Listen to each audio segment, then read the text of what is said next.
Hello, hello, hello. Mic check, mic check. Hello hello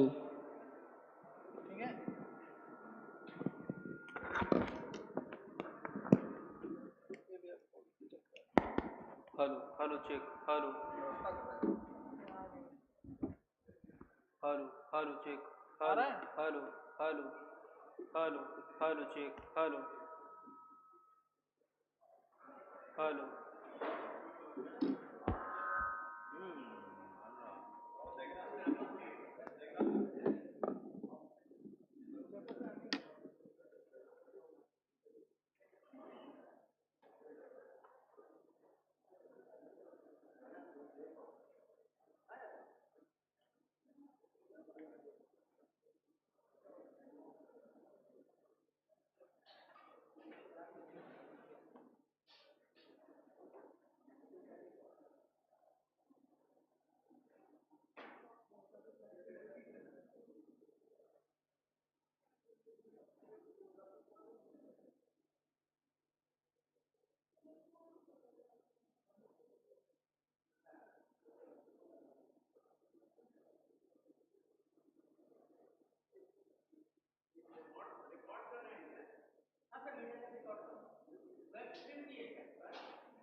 Hello, hello, hello, check. Hello, hello, hello, hello, check. Hello, hello, check. Hello,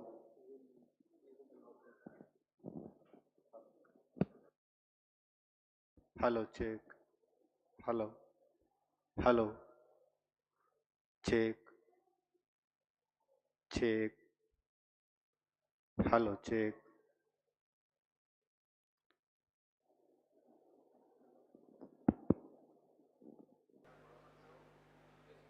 Hello, check. Hello,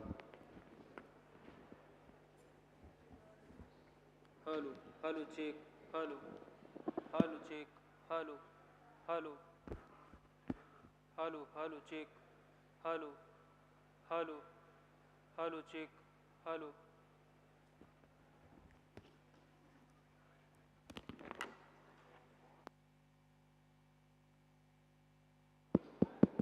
hello hello check hello hello hello check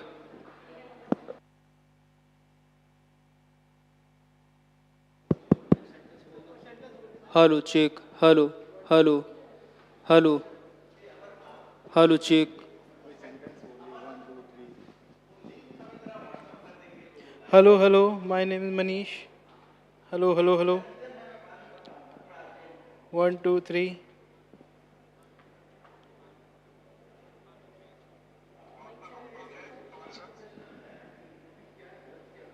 मेरे साथ sir यहाँ पे मनीष भैया है, श्रवण भैया है, राहुल है, अंजू है, दीपक भैया है।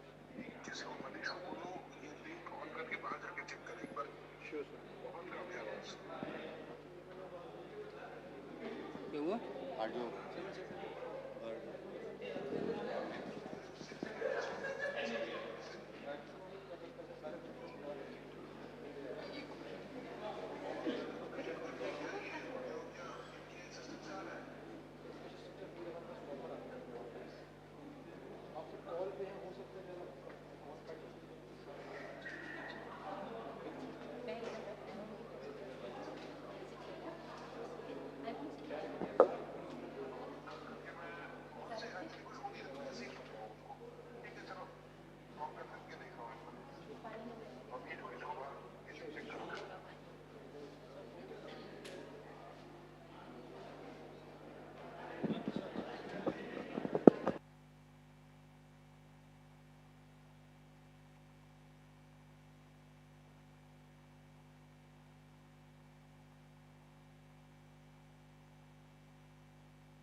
hello, hello, check, hello, check, 1 2 3, hello, check, mic check, hello, hello, check, hello, hello, check, sound check,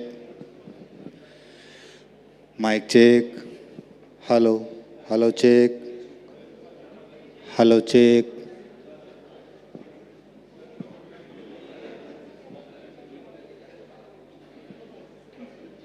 नहीं आ रहा है? सही आ रहे?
Check, check, hello, check, mic check, hello, hello.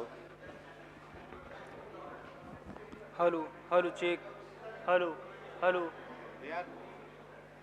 Hello hello check hello hello hello check hello hello check check hello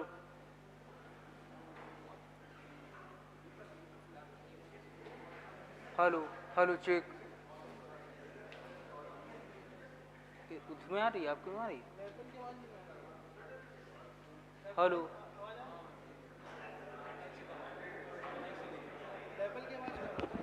इसकी कम रखी है थोड़ी इसको तेज कर दो।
Hello, hello, hello, hello.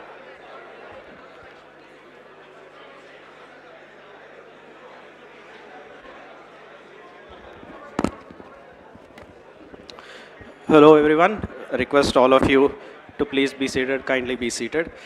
Thank you. I request all of you to please be seated so that we can get started. I welcome all of you to the director's address. I would like to start, of course, as is the norm, by introducing the new faculty colleagues who have joined us since the last director's address.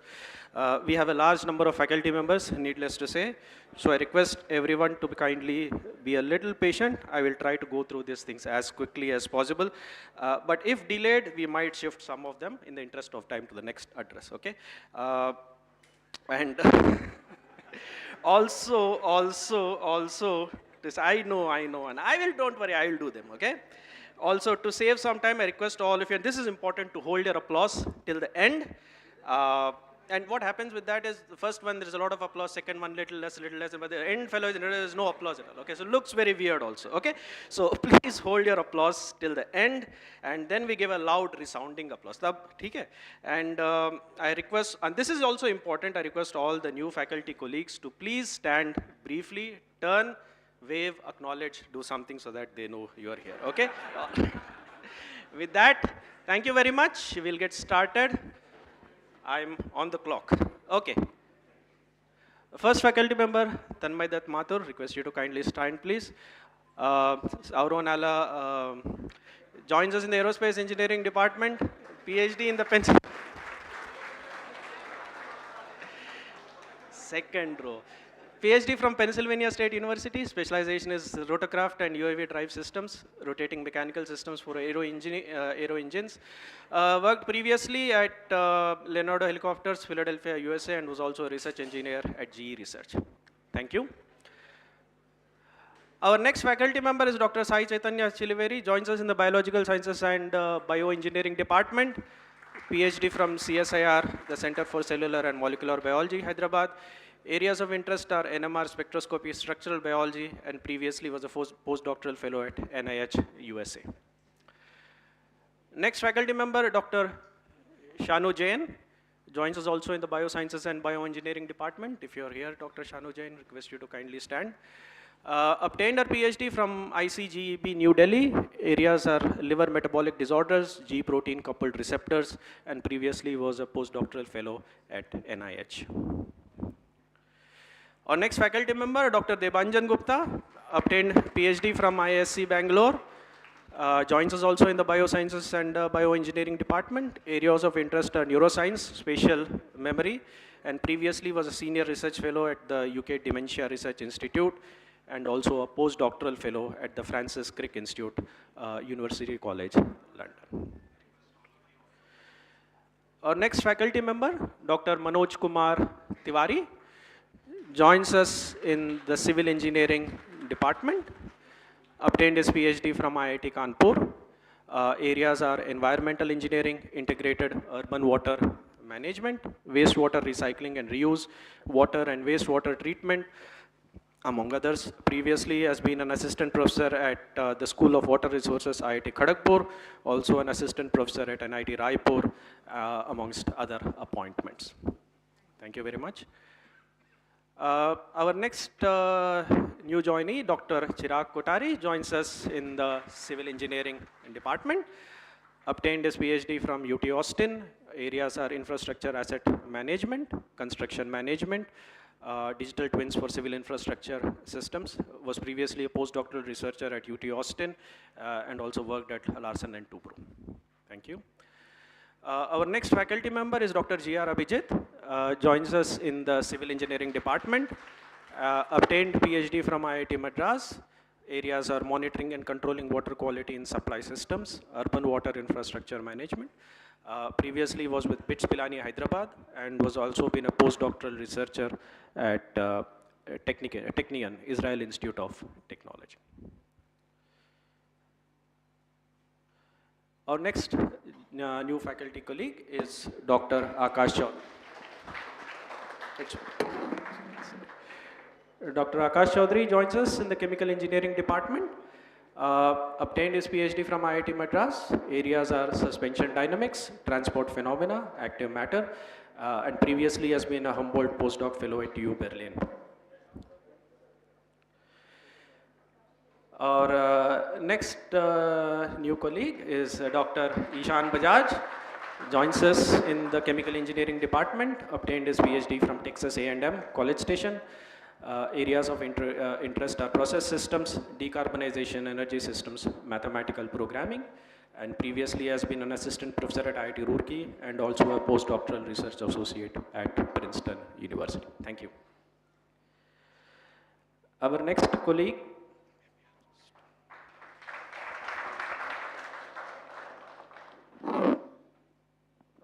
Hello. Next colleague is Dr. Soumik Das. Joins us in the chemical engineering department. Obtained his PhD from UT Austin. Areas are wettability alteration, surfactants, composites, and previously has been a postdoctoral researcher at Cornell University. Thank you. Our next faculty member is Dr. Anandraj Sengeni. Joins us in the chemistry department. Obtained PhD from CSIR CECRI, Karaikudi. Areas of interest are electrochemistry, energy conversion and storage, inorganic materials, energy and materials. Previously was a research assistant professor at SRM-IST and also an assistant professor at Waseda University, Tokyo, Japan. Thank you. Our next faculty member is Dr. Namrata Singh, joins us in the chemistry department. In fact, I can say one of the most recent faculty members, joined probably less than a week ago, maybe just a week ago. Obtained her PhD from the Indian Institute of Science. Areas of interest are bioinorganic chemistry and chemical biology. And previously, she was a scientist at CDRI and also a postdoctoral fellow at the Karolinska Institute, Sweden. Thank you. Our next faculty member is Dr. Himanshu Yadav, joins us in the cognitive science department, not sure if he's around. Obtained his PhD from the University of Potsdam, Germany. Areas are language processing in humans, language evolution, cognitive modeling, among others, and was previously employed at the University of Potsdam, Germany. Our next faculty member is Dr. Aditya Vadapalli, joins us in the computer science and engineering department, obtained his PhD from the Indiana University, Bloomington, and areas of interest are privacy enhancing technologies, applied cryptography, and previously has been a postdoctoral researcher at the University of Waterloo. I think he's not here. Our next faculty member is Dr. Gunjan Kumar, joins us in the computer science and engineering department, obtained an integrated PhD from Tata Institute of Fundamental Research, Mumbai. Areas are sublinear algorithms, approximation algorithms, statistical learning theory, information theory, and previously has been a postdoctoral researcher at the National University of Singapore.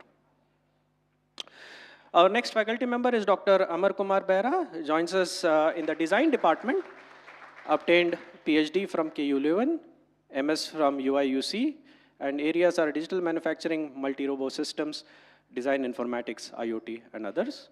Previously was a senior lecturer in the University of Greenwich, and also senior lecturer at University of Chester. So thank you very much.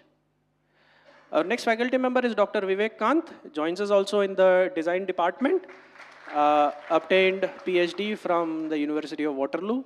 Areas of interest are human-machine interaction, human factors engineering, human systems integration. Previously has been a faculty member at IIT Bombay and also a postdoctoral researcher in Singapore. Thank you very much. Our next faculty member is Dr. Nivedita Bhakta, joins us in the Management Sciences Department, obtained her PhD from the Ohio State University. Areas are statistics, psychometrics, categorical data analysis, latent variable modeling. Previously has been a senior researcher at GESIS, Germany. Thank you. Our next faculty member is Dr. Parvati Nilakantan, joins us in the Management Sciences Department, obtained her PhD from the University College of Dublin. And her areas are financial data science, sustainable finance, and previously has been an assistant professor at Dublin City University. Our next faculty member is Dr. Saurav Majumdar, joins us also in the Management Sciences Department, obtained his PhD from IIM Ahmedabad. Areas are circular statistics, quantitative finance, and previously was an assistant manager at Citigroup, Mumbai. Thank you. Our next faculty member is Dr. Anna David Totapilli, obtained PhD from Cornell University, joins us in the Economic Sciences Department. Her areas are agricultural economics, climate change, health, and nutrition. And previously has been an assistant professor at University of Delhi and also at the University of Calicut. Our next faculty member is Dr. Malabika Kule, joins us in the Economic Sciences Department, obtained her PhD from UIUC. Areas are econometrics, spatial econometrics, statistics, regional science, among others, and previously has been a research assistant at UIUC. Our next faculty member is Dr. Nilanjan Datta, joins us in the Economic Sciences Department, obtained his PhD from Cornell University, Ithaca. Areas are public finance, macroeconomic development, political economy. Thank you. Our next faculty member is Dr. Raghavi Garg, also joins us in the Economic Sciences Department, obtained her PhD from Ashoka University. Areas are behavioral choice theory, decision theory, and behavioral and experimental economics. Our next faculty member is Dr. Sanjeev Kumar, joins us also in the Economic Sciences Department, obtained PhD jointly from IIT Hyderabad, Swinburne University of Technology, Melbourne. Areas are open economy, macroeconomics, macroprudential policy. Previously has been an assistant professor at IIM Shirmaur, Himachal Pradesh. Thank you. Our next faculty member is Dr. Srinivas Arigapudi, joins us also in the Economic Sciences Department. Obtained PhD from University of Wisconsin-Madison, and areas are game theory, evolutionary game theory, and previously has been a postdoctoral researcher at Technion, the Israel Institute of Technology. Our next faculty member is Dr. Sujaya Sarkar, joins us also in the Economic Sciences Department, obtained her PhD from the Indian Statistical Institute, New Delhi, and areas of interest are environmental economics, labor economics, developmental economics. Thank you. Our next faculty member is Dr. Nikunj Bhagat, joins us jointly with the EE and BSBE departments, obtained PhD from University of Houston, and areas are neural and biosignal processing, medical instrumentation, brain-machine interfaces. Previously has been a DBT Ramalinga Swamy Faculty Fellow at ISC Bangalore, also on the faculty at University of Texas Health, USA.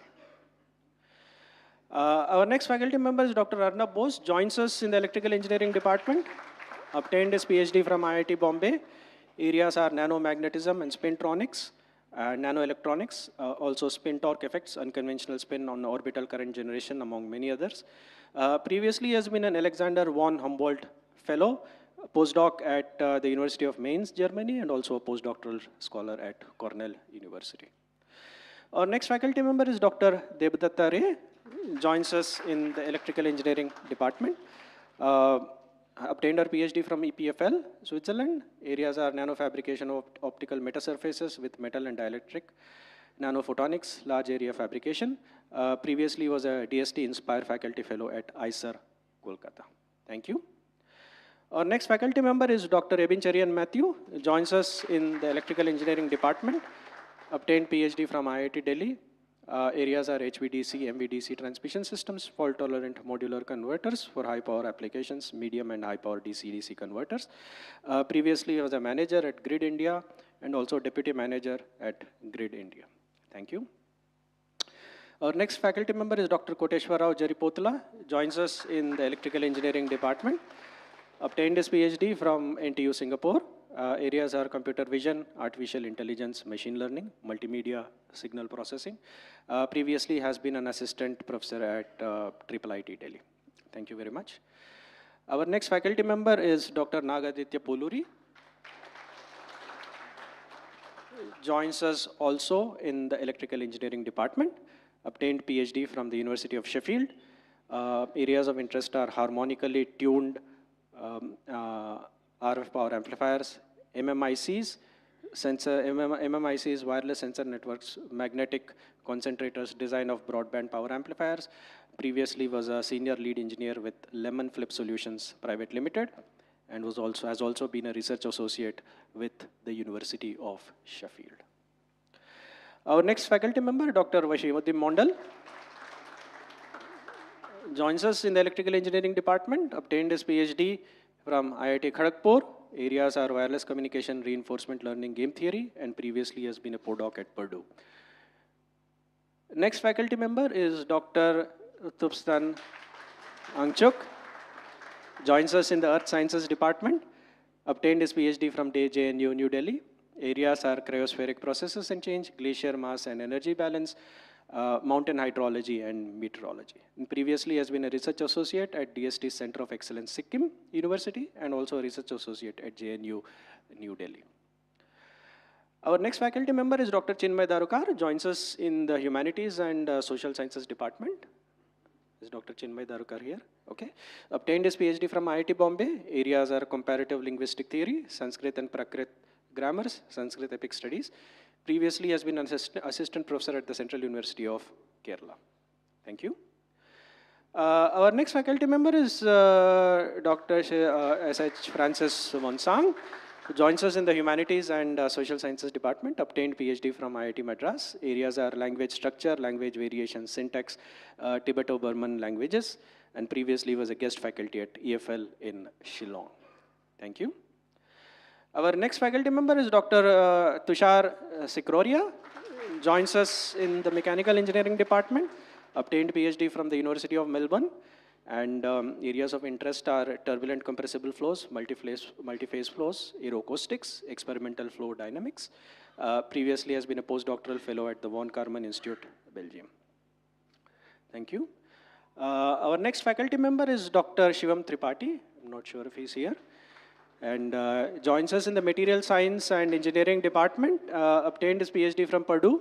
Areas are computational material science, atomistic simulations, thermodynamics, and previously has been a postdoctoral fellow at Italian Institute of Technology and also at Purdue University. Our next faculty member is Dr. Sanmay Ganguly.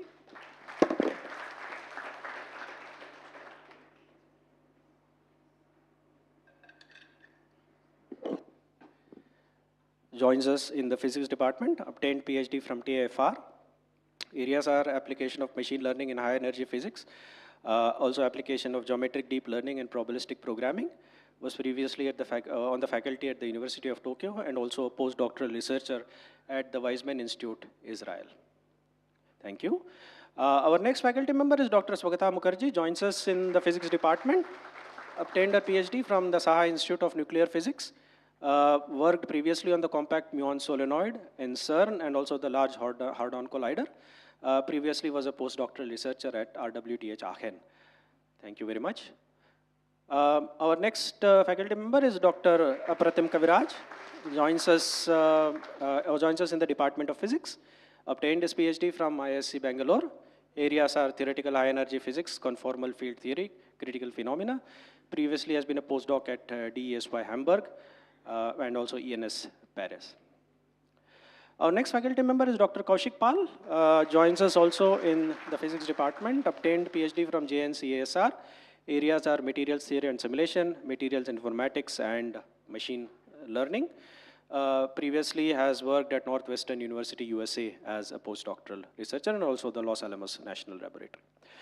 Our next faculty member is Dr. Chandriba Banerjee, joins us in the physics department, PhD from SN Bose National Center for Basic Sciences. Areas are experimental condensed matter physics, magneto-optics, ferromagnetism. Previously was a postdoctoral researcher at Technion, Israel, and also at Trinity College, Dublin. Thank you. Thanks very much. Dr. Saumyarbata Roy is our next faculty member, joins us in the Sustainable Energy Engineering Department. Obtained PhD from the SN Bose National Center for Basic Sciences. Areas are material science and nanoengineering, heterogeneous catalysis. And previously has been a research scientist at Rice University and also a postdoctoral researcher at Rice University, USA. Our next faculty member is Dr. Srinivas Sedavalli. I don't know if he's here. Thank you. Also joins us in the Sustainable Energy Engineering Department. Obtained his PhD from Brown University. Works in the area of solar photovoltaics, thin films recycling reliability, mechanics, microstructure development, among others. Previously has been a research fellow at the University of Michigan. Our next faculty member is Dr. Shiv Shankar Roy, joins us as a professor of practice in Sustainable Energy Engineering Department. Obtained PhD from IIT ISM Dhanbad. Previously, his areas of interest are sustainable development of natural resources, automation and digital transformation of natural resources. Has previously been a professor of mining at IIT ISM, Dhanbad. Our next faculty member is Dr. Kartik C. Sarkar, joins us in the space department, obtained PhD from ISC Bangalore. Areas are computational astrophysics, galaxy formation and evolution, interstellar medium, circumgalactic medium. Previously was on the research staff at Tel Aviv University, Israel. Our next faculty member is Dr. Prashant Phatak, joins us also in the space department, obtained his PhD from Sokendai, Japan. Areas are direct imaging, characterization of exoplanets, adaptive optics, and wavefront control techniques. Previously has been a postdoctoral fellow at the Star Institute, League, Belgium. Our next faculty member is Dr. Kunal Prakash Mule, obtained PhD from Caltech. Areas are multi-messenger astronomy and astrophysical transients, compact objects and fundamental physics. Previously has been a postdoctoral fellow at Caltech and Oxford, joins us also in the space department. Thank you very much. Our next faculty member is Dr. Rohit Sharma, joins us also in the space department, obtained PhD from NCRA Pune, and areas of interest include solar physics, radio astronomy, radio wave propagation, among others. Previously has been a research associate at FHNW, Switzerland, and also a research assistant at FHNW, Switzerland. Thank you, thanks very much. And I believe this is the last one, Dr. Soumyabrata Chakrabarti joins us as a professor of practice in the Space, Planetary and Astronomical Sciences and Engineering Department, that is the Space Department. Obtained PhD from IIT Kharagpur. Areas are space weather, interaction of spacecraft, spacecraft charging, computational electromagnetics. Has previously been a visiting professor at IIT Gandhinagar. So apart from this, we have had several visiting faculty appointments. Just to give you a brief list, there have been a total of 59 visiting appointments. Out of these, there have been 23 at the distinguished visiting professor level, 16 at the visiting professor level, 1 at the visiting associate professor level, 6 at the visiting assistant professor, 12 as visiting professor of practice, and 1 as visiting associate professor of practice. So that brings us to the end of the new faculty introduction. I request all of you to welcome them with a loud round of applause.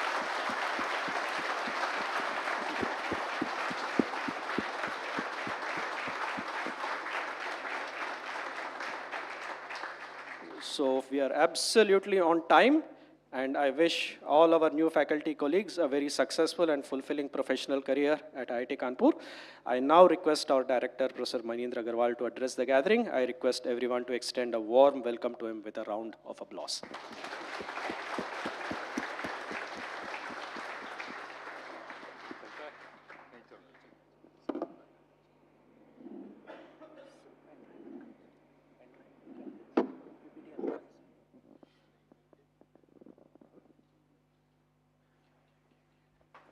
I'll mail it to you.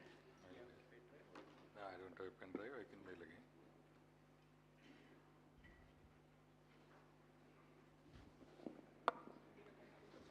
So I start with a snafu. My presentation is not available.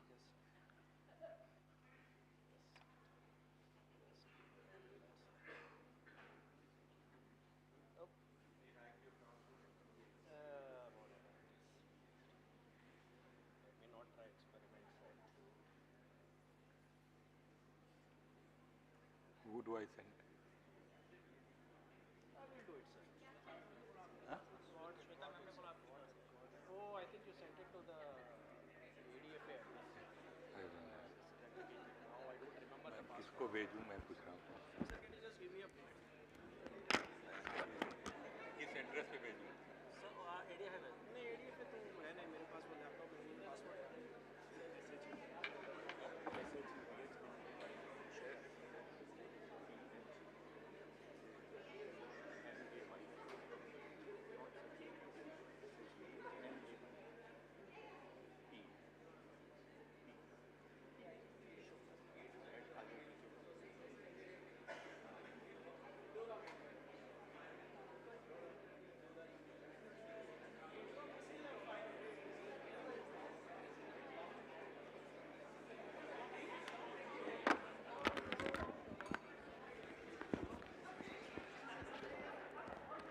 Okay, while the presentation is getting loaded, let me entertain you.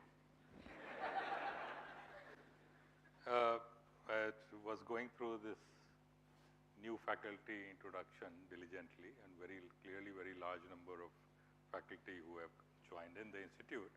But I don't know how many of you noticed, the earliest faculty who was introduced actually joined in February 2023. That's like a year and a half ago. So generally the tradition in the institute is that once every 6 months we introduce the new faculty, because clearly everybody gets bored by seeing too many introductions at a time. But I think special considerations have been made for the new faculty, like they were all collected in last 1.5 years once and all introduced at once. I think this is thanks to our associate dean faculty who made sure that you were not earlier introduced, who were joined early, right? Okay. Maybe he was waiting for me to join and then it get them on. But I also have a bone to pick, another bone to pick, I should say, of him. He did not introduce me.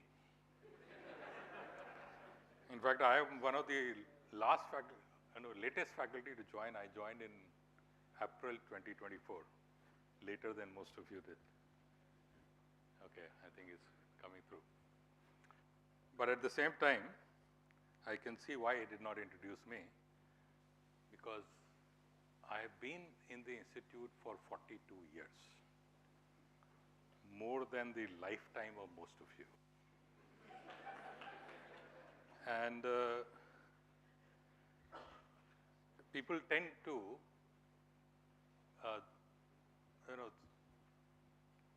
once you are around at a place for such a long time, people just assume that you are there, right? They don't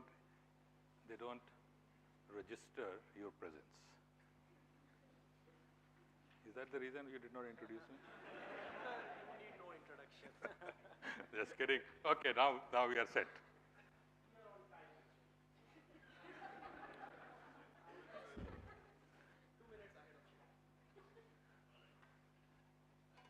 Okay. The fourth IIT. I don't know how many of you have seen this book, The Fourth IIT. It's about IIT Kanpur. We are the fourth IIT in this sequence of 23. And when I took over as director of the institute, I had a round of discussions, and also I had some thoughts of my own. And what I'm going to present to you today. People who are online aren't able to hear you. They cannot hear me? Those who are online. Why have I been muted for them? Mic?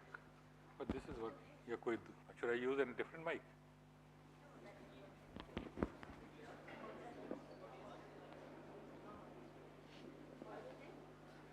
So this would come as a news to most of you that there is actually a web link of this address. It was not shared to the faculty because then nobody will come.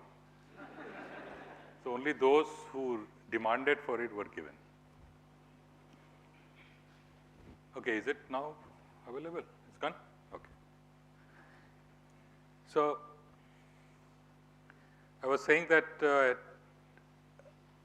I collected my own thoughts and of some other experienced people, and what I am presenting to you is a collection of those thoughts as what I believe is the way forward for this institute.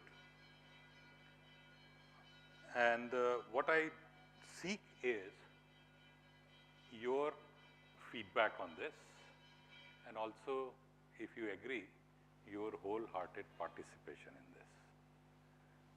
So what I'm going to now do is lay out this path, and then we'll have the feedback, and I'm setting up more mechanisms for the feedback, and then we will collectively decide what is the way the institute should take. that's the agenda. First, we look at the ongoing perception about IIT Kanpur and its current status. Then I am sort of partial to doing a grounds-up analysis. So I have some ideas or some analysis there which I will share with you. And then how do we move forward from here? So what's the current perception about the institute?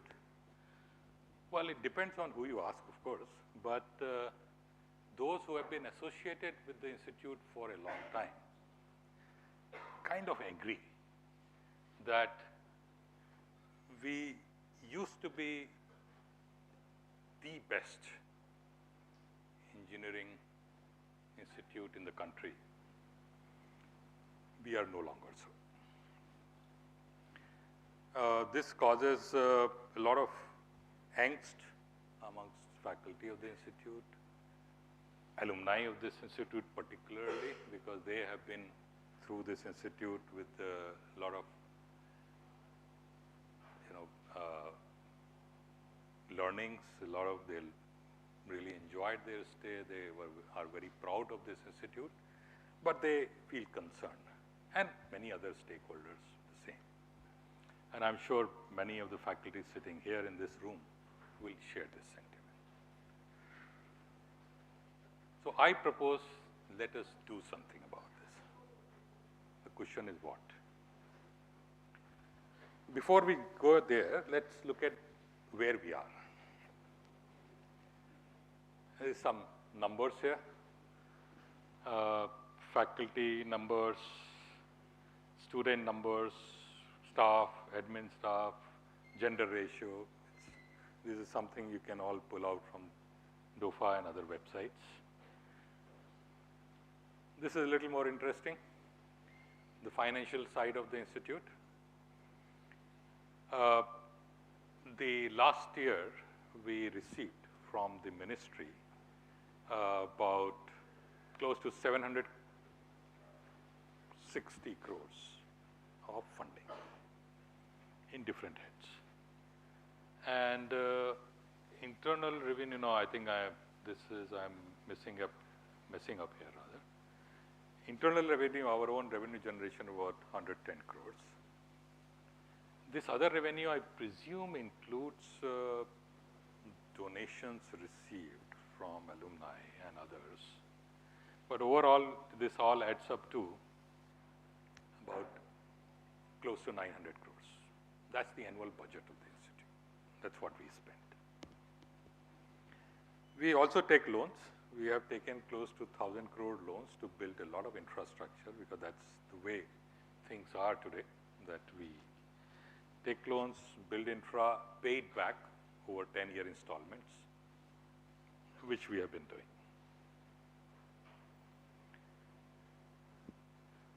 Now, let's analyze our situation a little bit.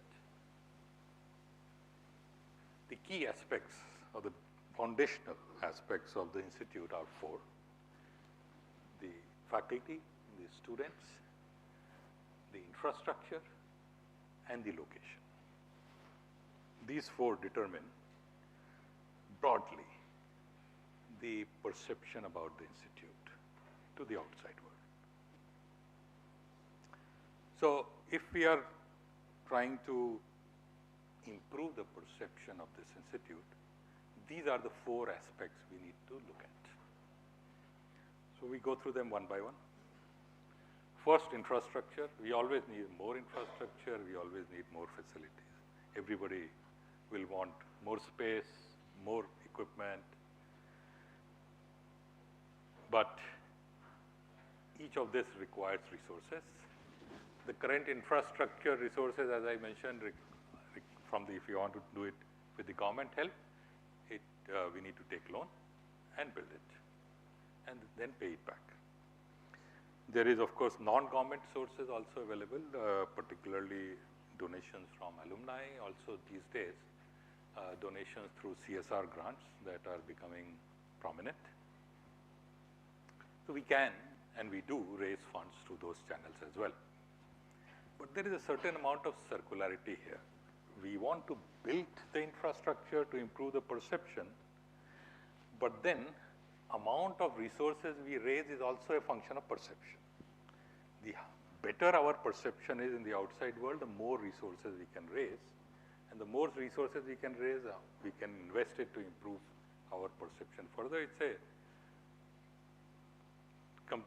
a positive feedback loop there.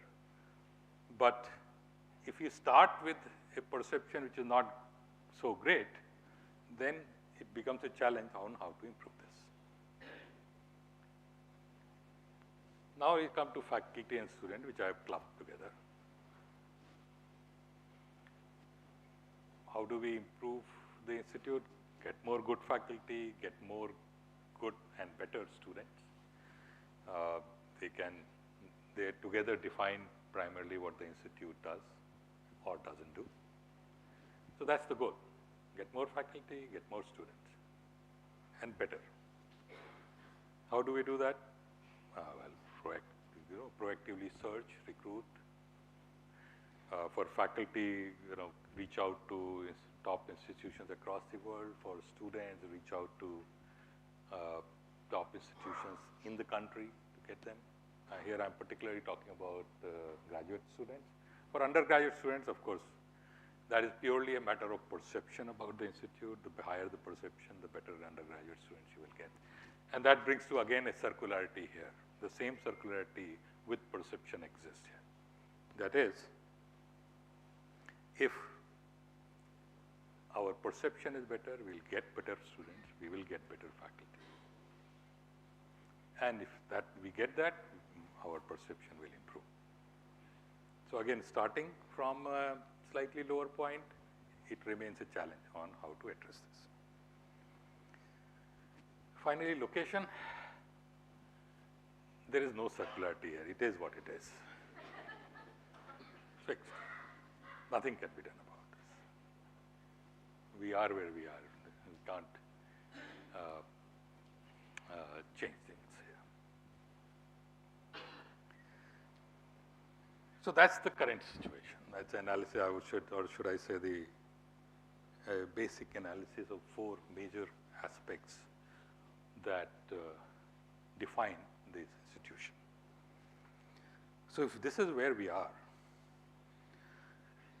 the question is, how do we move forward? The target is clear.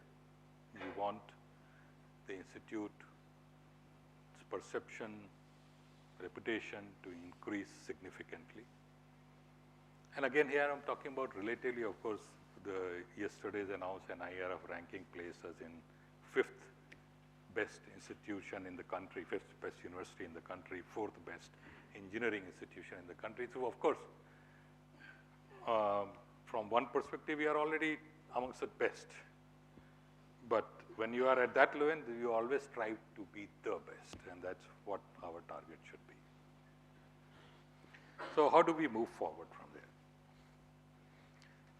If you think back, the infrastructure, faculty, students, all of them are function of the perception and vice versa. So we need something to break out of that, sort of a trap which is holding us down. Location, we concluded we cannot do anything about. So we need a way to make a jump. We need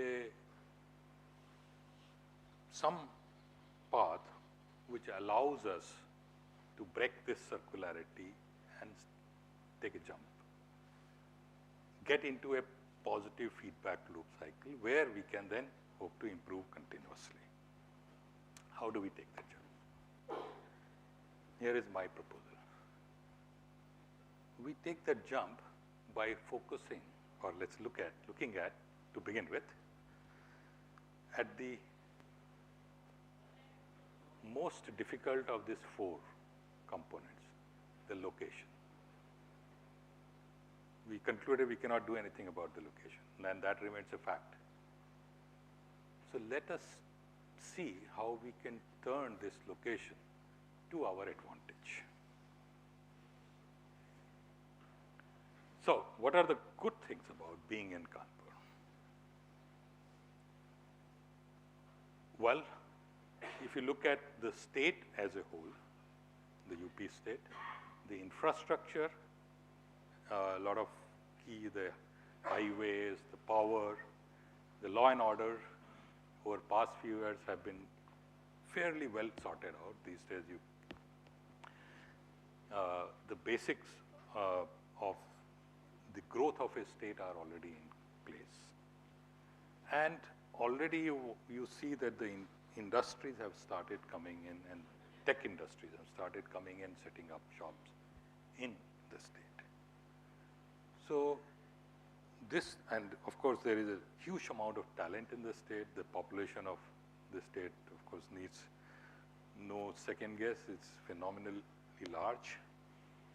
So the state is likely to grow rapidly over the next 10 years. And this growth will be primarily driven by the technology. Obviously, any growth today is going to be driven by technology. And that is where IIT Kanpur can play a pivotal role. Get into a partnership with the state government. And this is my dream that, let's say 10, 20 years down the line, when a book is written, the story, describing the story of the state of Uttar Pradesh, how it became a leader in technology space from the backwaters it was, one chapter is about IIT Kanpur. So that's an ambition, but how do we address or achieve that ambition? Well, if we want to do that, we have to focus on translation research. All of us are very good working with our students in our labs, developing technologies which stay within the labs. We publish papers, very strong papers. We graduate students who go on to great places. But not many of us take this step further of taking the technology developed in the lab and going out there in the world outside the institute and making it useful. That's what translation research is.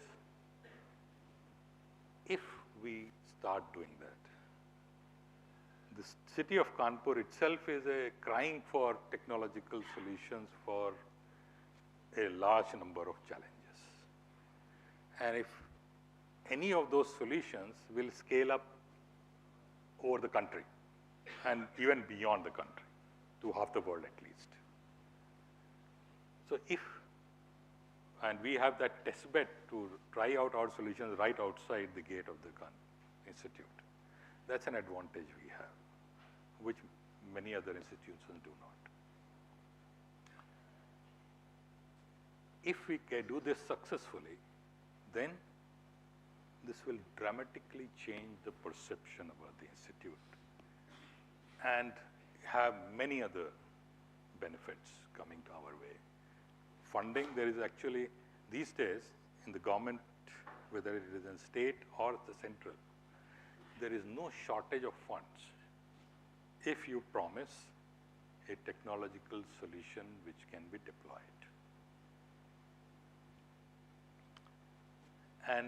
But to make it happen, the faculty participation is absolutely essential. It's all of you who are going to work on it. And it's very well understood that not every faculty would be interested in doing it, which is perfectly fine. We are a large institution. We should have all kinds of faculty. Those who are just focused on blue sky research, those who are focused on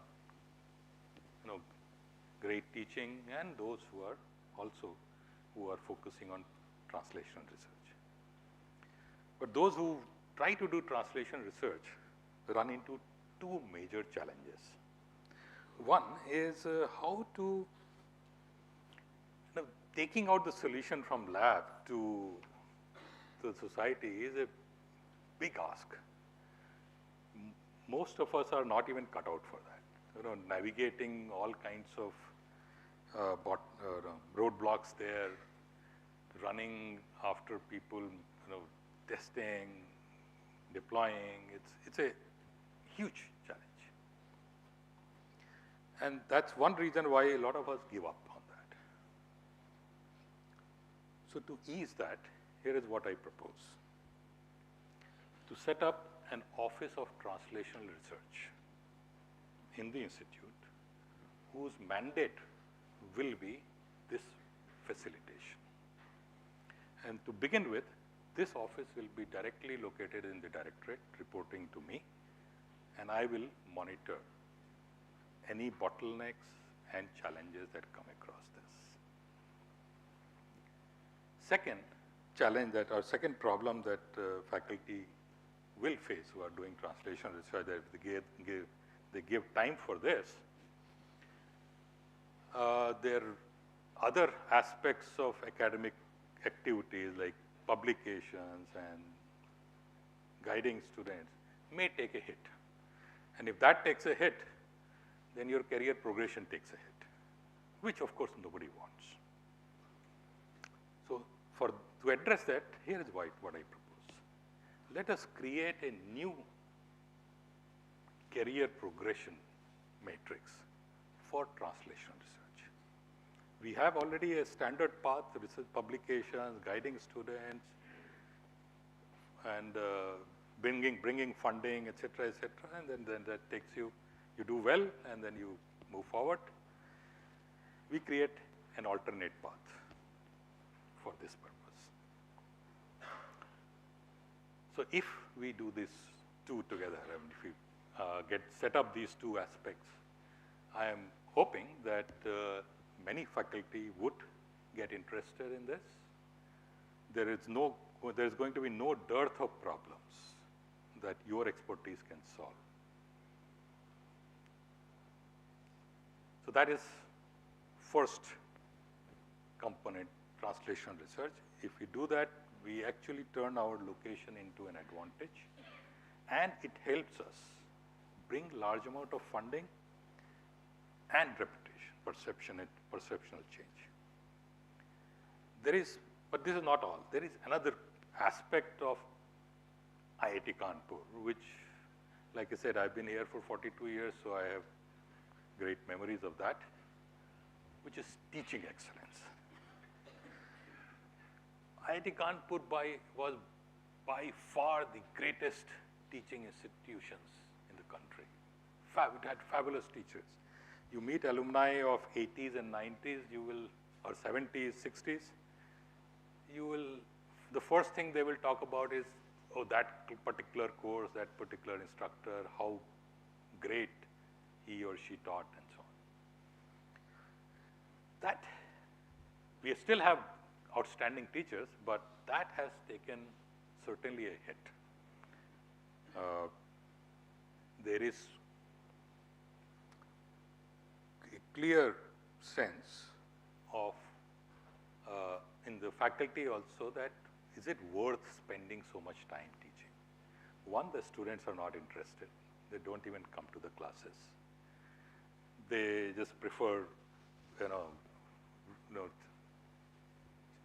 staying in their room, watching videos, and sometimes they will read up. Sometimes they will, go to the online mode and see the videos of your lectures. So is it worthwhile? Actually, it was, if you look at it this way, it was never worthwhile. In IIT Kanpur, there was never any attendance. And as a student, I used to only attend probably 20% of classes. I don't want, since there is no student here, I can openly admit that. But then there were classes that I would never miss, because it was such a joy sitting through those classes. So that's what a great teacher can convey to the student. So again, this is something that my appeal and request to all of you is, please, let's give a little more time to teaching. And it is not detrimental to your research. Uh, if you teach well, I have my personal experience, my research also improves. And if I, as Professor Harbola today told me, if you research, if you do good research, your teaching will also improve. So there is a symbiotic relationship between the two. But there are challenges. The challenges are, of course, that a student, the society outside the world has changed. So students are actually coming from that society. Today you will find students who, from day one, they are only interested in what will be their, graduating when they get a job, their salary. So, and they are optimizing that money, not really the learning. They're not interested in learning. And that's one reason why we don't see many students in the class, because if you are teaching something which doesn't help them in that task, they won't come. But there is something more that is happening here. We still have teachers amongst us whose class is not missed by even a single student from day one till the day before the end. It is the same set of students who are coming to these classes, who decide to bunk my class, but they make sure they attend that class.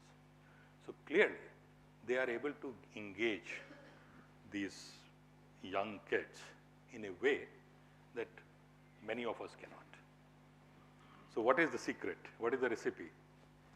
So I propose to set up a center of teaching excellence on campus, where we will have these outstanding teachers to come in and share their secret sauce with all of us and tell us how to run the courses. And of course, we all think we know how to run the courses, but it's always good to learn from the veterans who really know and have done it, to learn from them. And this center can actually then expand its scope to not just within IIT, but outside IIT also. Create an excellence in teaching pedagogy and take it beyond the boundaries of the institute. But for now, I'm saying let's just address the problem of teaching within us.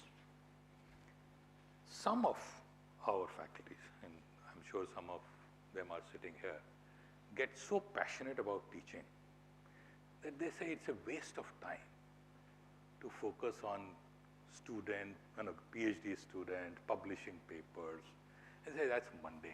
The real joy is here. And they would like to spend as much time as they can for this purpose. But again, they have this bottleneck, that the career progression. If you haven't published papers, if you haven't brought funding, you don't get promoted.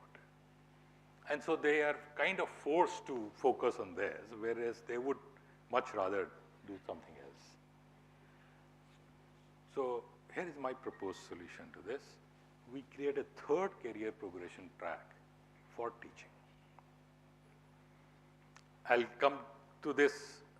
It's slightly different from the teaching faculty or research faculty. I'm not talking about that. I'm talking about something quite different here. So the difference I will come to in a couple of slides later. But the key thing here is that allow the faculty to choose a track that they are most comfortable with and focus on the thing that they are good at. So that's hopefully with these steps we can regain and be the great teaching institute that we were. And finally, the third component of our faculty aspect, of course, not to forget the research, the traditional research. I've talked about translational research, talked about teaching, but traditional research is the kind of the bread and butter of this any academic institution. So when I say let's focus on translational research and teaching excellence, I don't mean let's defocus from this. This remains a very prime focus for the institute. And one would like to continue extending support to it, enhancing support to it. And I set up to myself some immediate goals and some medium-term goals. Immediate goal is to revive the CARE grant. It used to be for the young faculty here. CARE grant used to be when towards the end of the financial year, institute will see how much money it can spare and ask for proposals to buy a big expensive equipment that can help the research of a number of faculty. And this was discontinued at some point in time. I am planning to revive it from this year. So we will have that, we go through that exercise inviting proposals for setting up research equipment, which will be centrally available to everyone. And second, which is again demand I have noticed for a lot of faculty, the CPDA. The CPDA, a lot of you feel is too low to be made use of. So we will enhance it starting from this year. By exactly how much amount is I mean, one would like to, ideally, one would like to make 3 lakhs to 6 lakhs. But we'll have to see the funding available, certainly 4 lakhs. And then we'll see how much we can additionally add to this. And this will not stop at this. As we can spare more funds, we will add to this number. Medium-term goals, of course, build bigger and better central facilities which are available to everyone, and also bring more funding opportunities to our faculty through various sources.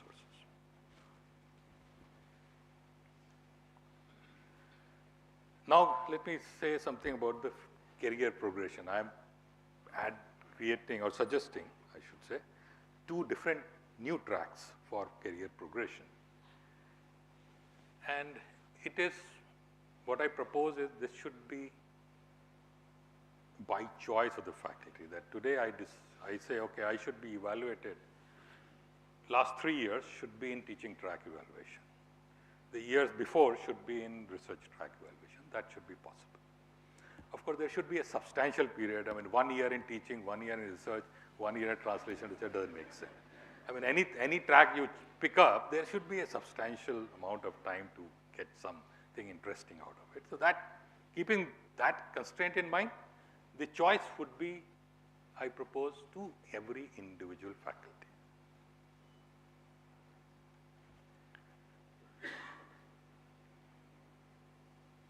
I have to say something about infrastructure because this is something, this is in the minds of a lot of you, has been. We have created a lot of infrastructure in recent times, but quality is an issue there. It is, keep getting reports in this range that roof is leaking, sides are leaking, and there is electricity short circuit has happened, and all kinds of problems happen there. So the reason why it happened was, I'm sure, we have not been that particular about monitoring. When the infrastructure is getting built, that's the time to monitor it carefully. Because once it is done, then and the problems remain, then you can always, going back and fixing it is a challenge, which we are trying to do now. I have initiated a process of fixing all the problems. It's a challenging task. It will take some time and money, but we will get it done. But more importantly, we need to strengthen our internal system of monitoring.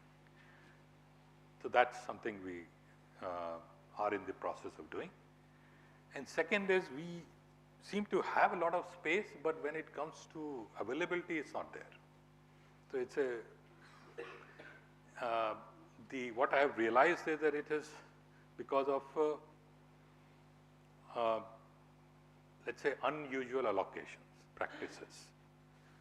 Large labs have been allocated for faculty offices where partitions are getting created, which are kind of porous in the sense of voice, moving from one point to another, everyone can hear everybody else. Or then on the other hand, lab spaces when they needed are not available. So there is needs, the space allocation itself needs rationalization. So I have recently constituted a committee of senior faculty to look at this and tell us how to rationalize this current space that we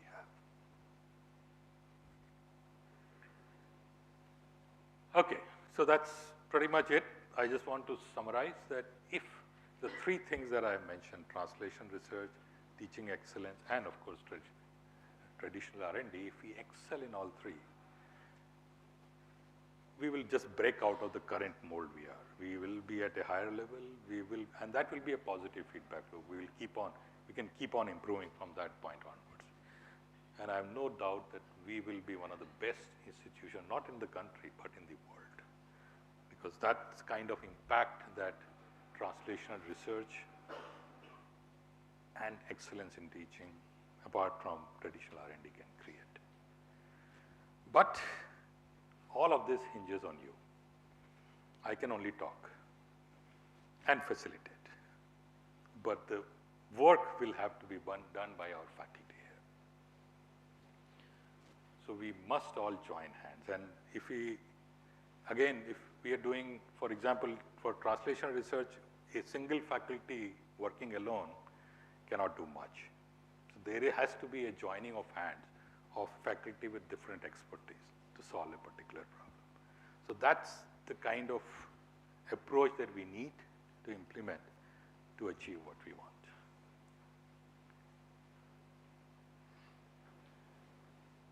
That's all. Thank you, with the hope that we will take this forward. As I said in the beginning, I don't have solutions to all the problems. I don't even claim to have the best path forward. So I'll welcome your feedback. A special email ID has been created. You can note down. Please send your feedback, any suggestions that you have, or if you think it's a good idea, please do state so also. Because once I get a sense of the faculty, how they want the institute to grow, we can work on these ideas, revise them, expand them, improve them, and then we take it forward. Because what I have said right now is kind of at a high level idea. They still need a lot of detailing. So I'm really looking forward to your feedback now and later. In fact, that email ID will exist forever. So any feedback that you have about the institute, or your head of department, or your or a dean or a deputy director, that's where to shoot a mail out. Or, well, director you cannot afford to. So director के लिए chairman को लिखना होगा. Thank you for listening.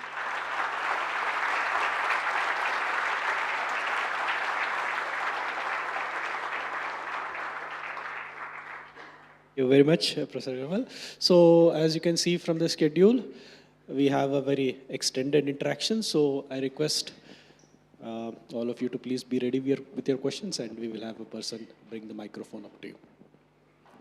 If you have a question, just.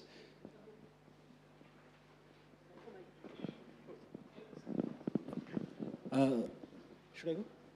Yeah. So, hello, Professor Agarwal. So, I'm Washim from Electrical Engineering. So, as far as I understand these different tracks that you talked about, so those are primarily for the existing faculties, right? So, are we also considering these different tracks for the faculty applicants? Because when you look at the faculty application, we mainly look for researchers, right? Their research track. We don't specifically look for their, teaching talents. So, is there any way to incorporate that into the faculty application? Well, in my mind, I am looking at it for existing faculty, but if there is a sense that we should consider at the time of hiring, I'm open to the idea, but right now what I'm proposing is for the existing faculty. Yeah, so another question, so how are you going to evaluate the teaching track? That's a very good question, because it's much more challenging to evaluate somebody's teaching aspects than research. You can look at the papers, Yeah. the citation, the quality of journal, number of PhDs and graduates. There are concrete parameters there. Here, there are less so. But clearly, one could look at the size of classes being taught, the number of times large courses have been taught, the student feedback on those courses, then not just limited to the institute, but through the online NPTEL or other platform courses, very popular courses being run for the outside world, their feedback, textbook writing, the popularity of those textbooks. These are all the factors that will go in there. But like I said, I don't claim to be the authority here. So we have experts within our community who will be requested to evolve the mechanism. Thank you.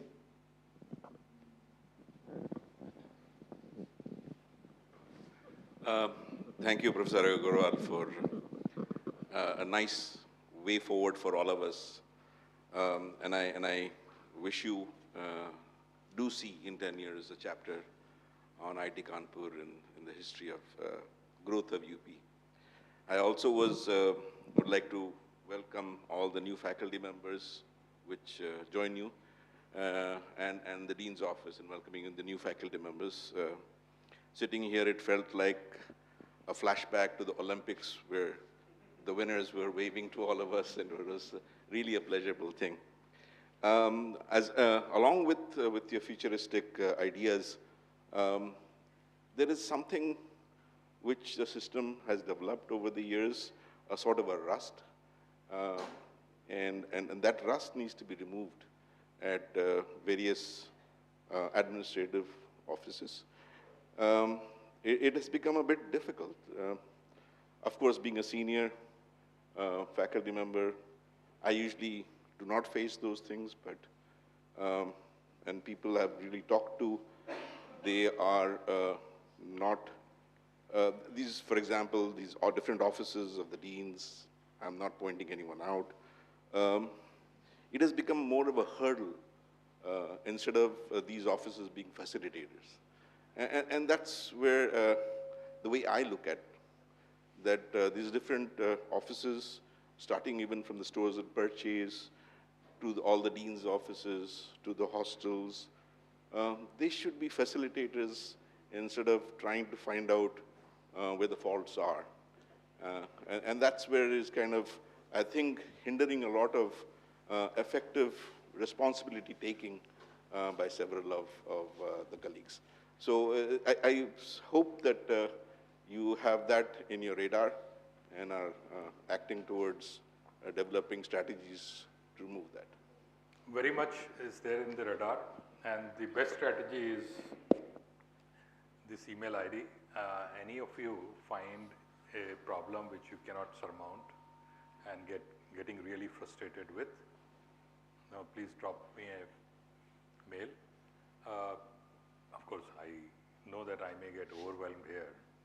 So I'll certainly hope that for my own sanity, I'll make sure that the system functions well enough so that the mails to this ID get minimized.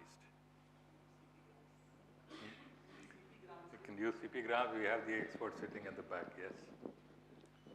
Yeah. Hello.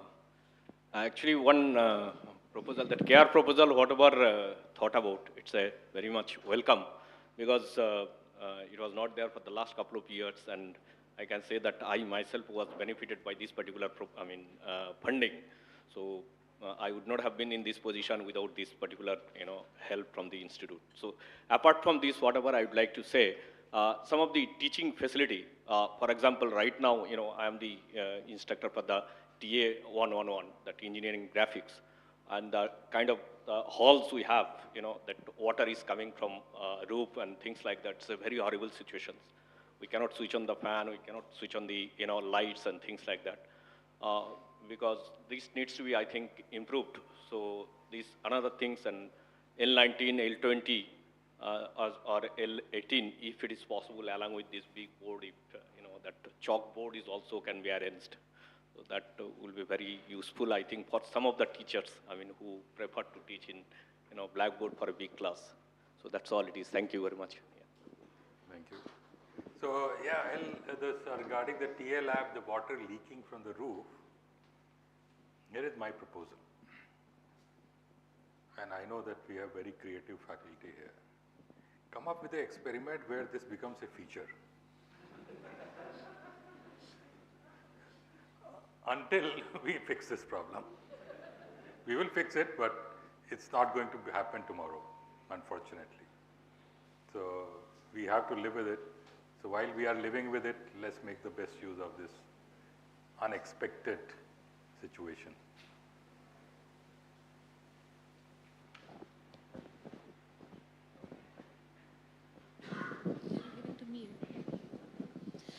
Hi, my name is Devdatta. I'm from the Electrical Engineering Department. I liked your suggestion very much about the enhanced central facilities. So I expertise is in nanofabrication, so we need very large facilities, something that no one faculty can buy. So I was just wondering, what are your preliminary thoughts on it? And if whatever is existing, so let's say, so I'm a new faculty joinee, so correct me if I am wrong. So I have figured out that there are certain machines already that exist in the campus. And I know also a great many of faculties, at least minimum 5 to 10, or probably there are more, who would be interested to use these facilities. But one of the major problems of them is their maintenance of these machines are really high. So as a result, to continuously bring in funds sometimes becomes an issue. So sometimes, let's say if the institute decides to support them, of course not every year, but let's say there should of course be evaluation where the faculty should also bring in funds. But let's say if in a stopgap region, if institute at least gives the AMC, the room in which it is can be maintained and something, and basic things can be brought up, that would be extremely nice. I can speak of the e-beam lithography, the FIB, they already exist. And the campus, a little bit of maintenance funds from the institute would be really nice too. For example, for translational research, it would be extremely helpful to make structures and work with other faculties and collaborate with them. Yeah, that's always a challenge when you have expensive equipment and maintenance beyond initial AMC becomes a task. The best solution and long-term solution for that is to have a charging mechanism for the use of the facility, and that money can offset the maintenance part. But at the same time, there are times one realizes where something happens and the money is not sufficient. Yes. That's where the institute can. Yes, exactly. Yeah, That's where I'm the institute speaking can of that, step in yes. and contribute as a one-time grant to make the things functional again. Yeah, so charging, I completely agree. There should be charging, but if the institute sometimes it's one time or in long gaps of time, if they can sort of help to bring out certain facilities, it would be nice. Thank you.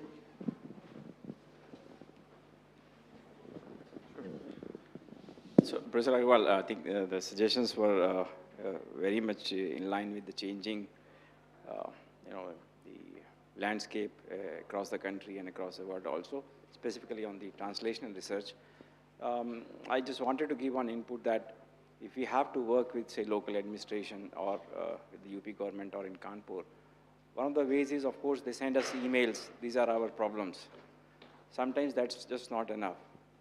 Perhaps we can have some kind of a conclave every year or maybe twice a year, or with thematic areas spread over the year. At least they come, some of them are here and physically interact, and they essentially tell us what exactly is the problem and what is available from their side. Otherwise, it doesn't get translated many a times, because sometimes suppose the data is required, the data won't come through for quite some time. That will be, I think, quite instrumental in bringing it. I have another research from, suggestions from the academic side is, we still don't have, I think, a dual numbering system for the courses, right? There is already a course existing in one department, and it can have, for example, I have an MBA, suppose 782, and it can be SEE some number. But if suppose SEE somebody has to teach, there will be exactly the same thing will be there say, duplication of that. If there's a dual numbering system, it becomes much easier for students from other department to take it up. I think it becomes a win-win situation for everybody. But there used to be dual numbering system, and then it was discontinued for some reasons. But this is something we can relook at it in the Senate, and I think this could be a proposal brought by DOA after discussion. Then we'll have the discussion in the Senate.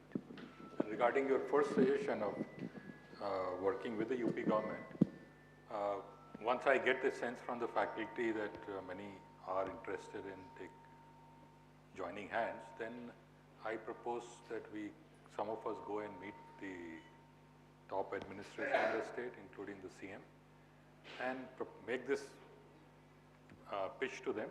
And I'm very sure that the government itself will facilitate a high-level connection through which all such problems can flow in.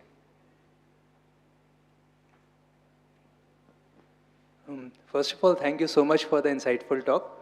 I am Tushar from the Department of Mechanical Engineering. So I have a question regarding the translational research. If I understood correctly, it is something that we take one step after establishing something in the lab, deploy in society, and prove that it is now ready to be launched in the society. So if I see the time scales, it can easily take up to 5 years for a technology to go that level. And adding the challenges you mentioned about the location, I would say 5 to 10 years. Then eventually after a long time, there is that 1 year or 2 years that it actually happens.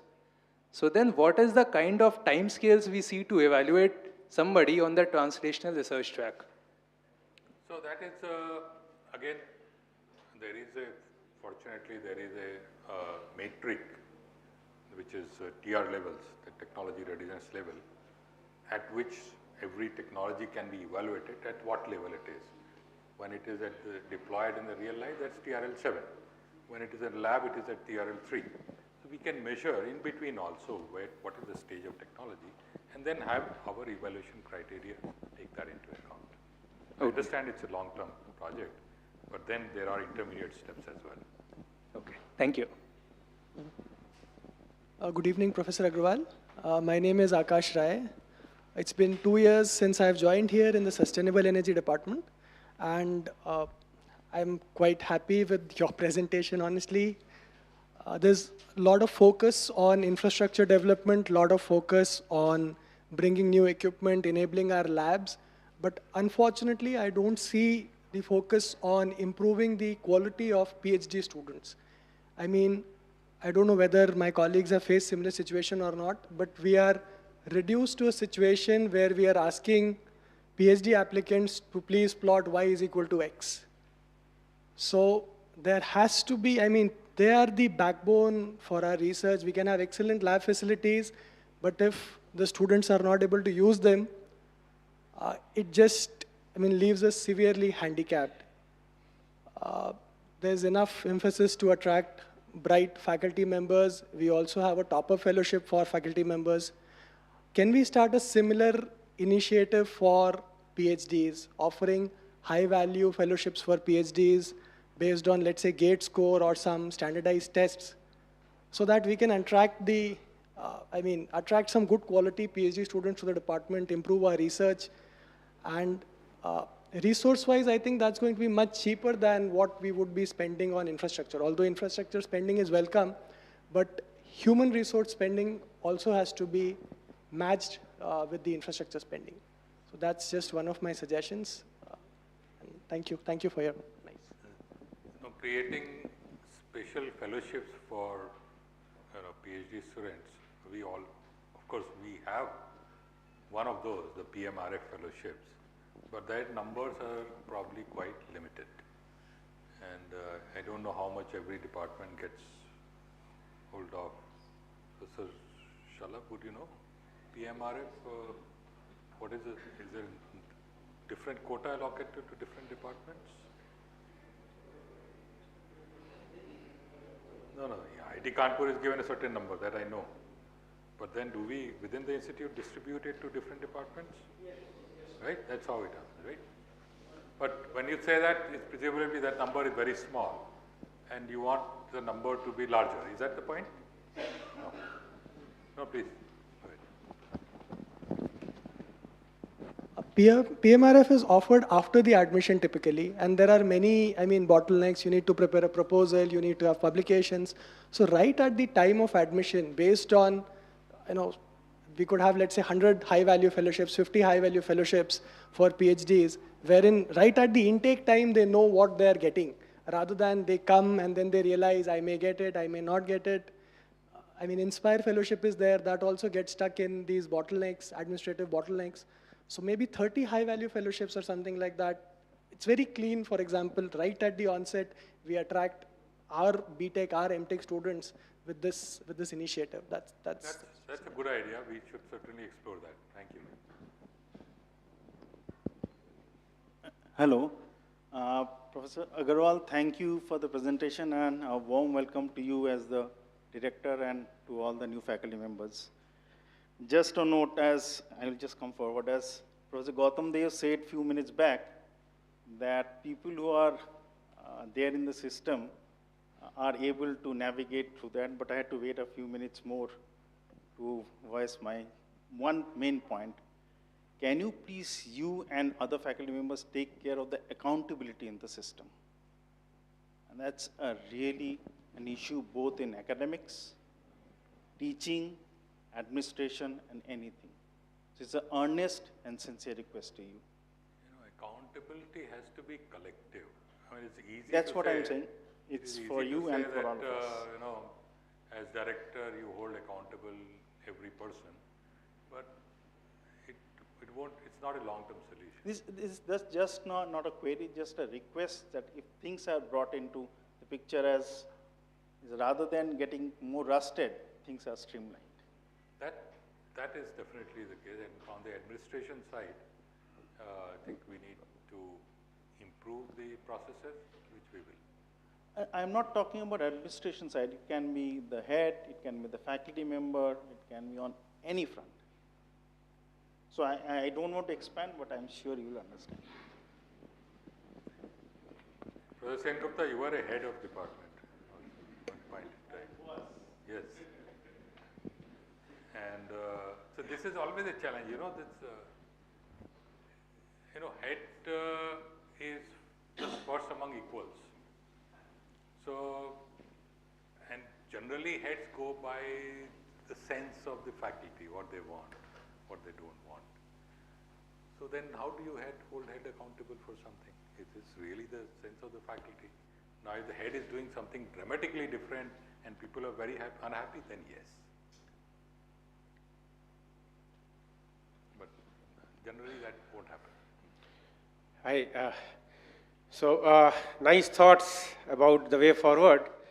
So one of the things which used to be very good about our system in the past was the participative decision making, and that is something that really has taken a hit. In fact, that has taken a bigger hit than anything else that you have listed probably. The constitutions of the committee have been different, where the participation from the general faculty has reduced and it has become more administrative centric. Okay, so faculty forum representative used to be part of all major committees. All of them have been replaced by office bearers which have been appointed by the administration. So I think we have to get back to that system where we have more of a collective decision making, and that will get rid of several of the issues. So for example, the point that Alokesh was raising about water dripping in the drawing hall, that was because that room was never designed to be drawing hall. Drawing hall was supposed to be on the second floor. That room was originally designed to be a lecture hall with air conditioning there. And the room above it is also air conditioned. Now what has happened that at some point of time, it was decided that the lecture halls will be in the second floor, drawing halls will be shifted there. And because of that, that room was never air conditioned. Now the room above that is fully air conditioned and the floor of that has not been insulated. So because of that, the floor becomes very cold and the entire water dripping that we are seeing is not because of rainwater. It is because of moisture which is condensing on the roof because the top boundary condition is very low temperature. So if we put insulation on the floor, the problem will be resolved. That's a beautiful problem. Now you can say to the student, you notice, they measure how much water is dripping by, and then calculate the temperature difference between the floor above and the floor. So user committees and using the space for which it has been designed for is something that has to be ensured. Absolutely. I have no difference of opinion there. I think a lot of these problems arose because somewhere along the line, we lost that connect with the community, and that needs to be restored. And everything that I propose will not work if that connection does not exist. So it has to be brought back. Me? Okay. So thank you, and I think translational research, it's a very good idea, and particularly mid and above people, I think certainly can contribute without worrying much about their career progression. A few points I would like to mention. I think a lot of these infrastructure related. So I have the impression that earlier, the IWD was directly under the control of Deputy Director, and maybe 5 years or something like that, this Dean of Infrastructure and Planning came in. I have the impression, what I get to hear, that there is not so much good coordination between IWD and DOIP, and that is one of the cause of the many problems. This is my impression, the kind of impression that I get. Now, I would like to point out or tell few examples. So near the core lab, there is a new Nescafe that is being built, yeah? Brand new. I was going to my lab class few days ago, and I saw that some tiles are being put around that. And the guy was filtering the sands. So he was putting that filter directly on the newly built, and sands were putting on that. Nobody was there to check. So the main point is that when construction is going on, there is no supervision. So I don't know who is supposed to do that. This is one example. Second example, we rebuild or renovate the toilets every 5 years. Nice tiles are built, and you will see after 1 year, some connecting tube from the wash basin to that will be stolen, and some temporary thing will be put, and water will be running around. And there are problems. Somebody has to, some sanitation supervisor or somebody just. So in my opinion, instead of renovating these toilets every 5 years, there should be one supervisor probably whose job will be, there are maybe 50 or 100 toilets in the academic area itself. So he will just go around and see any problem, contact with the IWD and things like that. That will reduce our wastage of renovating every 5 years. That will not solve the problem. Similarly, like say for example, somebody will have some idea, put something on the roof. So renovation, we waste a lot of money. I think that leak should be plugged off. So there are many, a lot of things. So I would just raise some flag. Thank you. Thank you, very valid points, single one of them. You mentioned DOIP and IWD and Deputy Director. So when I was Deputy Director, that is when DOIP office came into existence. No, then Ajit was Deputy Director. Okay, I'm mistaken, sorry. Professor Chaturvedi was the Deputy Director when it came into existence. So I was going to take the blame on my, now I can shift it. But the idea was that DOIP will report to, IWD will report to DOIP, who will then report to Deputy Director. The logic being that Deputy Director's work was just getting too much. As the institute grew, it was just getting out of hand. But that worked well for initial few years. But then somewhere again along the line, there is a serious mistrust that developed between DOIP and IWD. And that is when things started going downhill. IWD said, we have no power, we have no ability. No, we have ability, we have no power. DOIP said, you have no ability, so we have to build ability in DOIP office. So they started building ability in DOI office. And as things stand today, it's my perception, IWD has ability, but very little power. DOIP has all the power, but very little ability.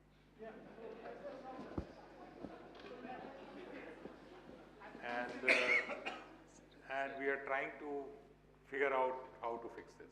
We'll fix it, but give us a little bit of time, that's all. Hello, Professor Agarwal. I am Chandrima from Physics Department. I actually wish to request you to make the CPDA a bit more flexible for us so that we can use it for our research purpose as well. So at this moment, we can only spend 5,000 rupees per item and buy small consumables for our experimental labs. But if the cap is if the cap is removed, then we will be able to use it more. So the CPDA money that we get from Government of India, right, they come with very strict guidelines. We cannot violate them. The CPDA money that Institute will add as top-up, that usage is up to us to come up with guidelines. So we can take this suggestion also. Yeah. There will be again a group of wise faculty, hopefully, who will decide the guidelines for this, taking feedback from it. So it is my request to please take care of this so that. Really? Okay, good. So Professor Jagannathan informs me that the new CPDA rules are almost ready. Oh, you're waiting. Now, this is like I'm now in a point where I don't know what to say. He has shifted the blame on me. So, but we'll do something about it. Yeah, because for the newcomers, we do not spend the CPDA much on the conference, but we need more money for our research and to build our lab. So it will be very useful. Thank you very much.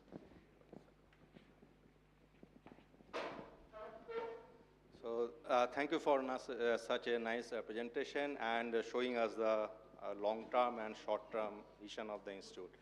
I am quite sure that the whole house will be talking about the teaching, research, and other things. So I'll be just talking about something which is actually coming to me in several occasions.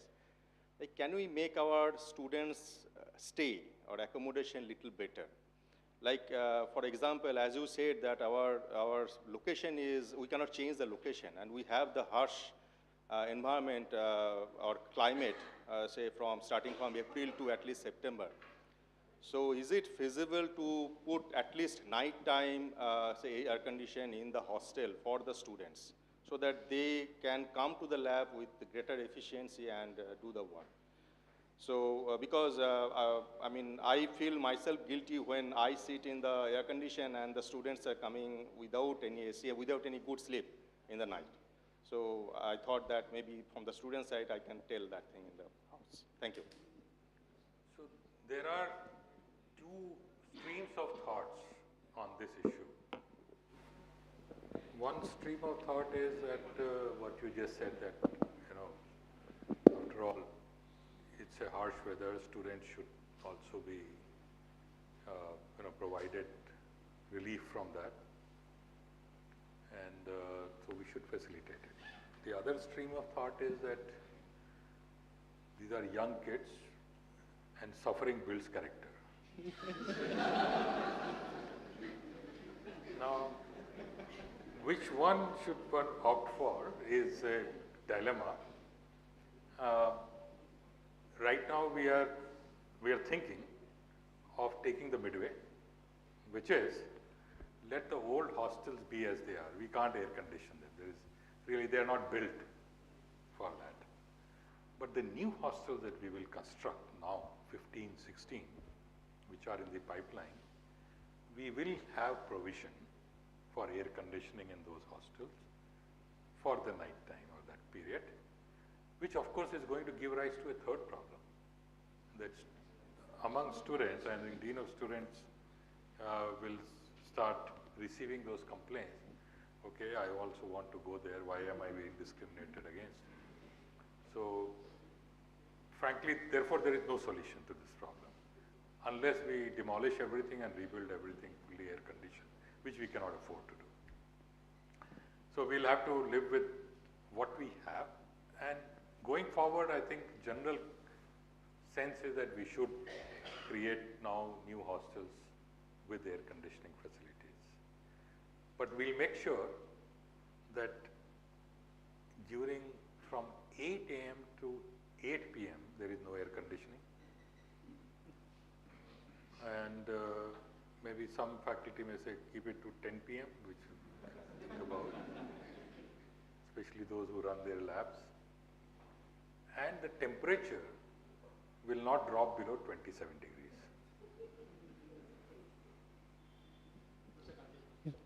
I think it was nice to see you, I think, giving direction for 3 courses of progression for faculty. There are also, I think there are some suggestions. So I also will say that the faculty also get, I think, absorbed into teaching, research, committee, wardenship, admin. So there should be a provision for, I think, checking the overall well-being of a faculty in due course of time. So that I wanted to suggest, especially for their health or any other stress which they may not be aware of. Secondly, also, it is a high time that we should think of activating faculty club. I think earlier we had a ritual of also welcoming new faculty, having social gatherings, Diwali or any other occasion. So that also, I think, needs a look.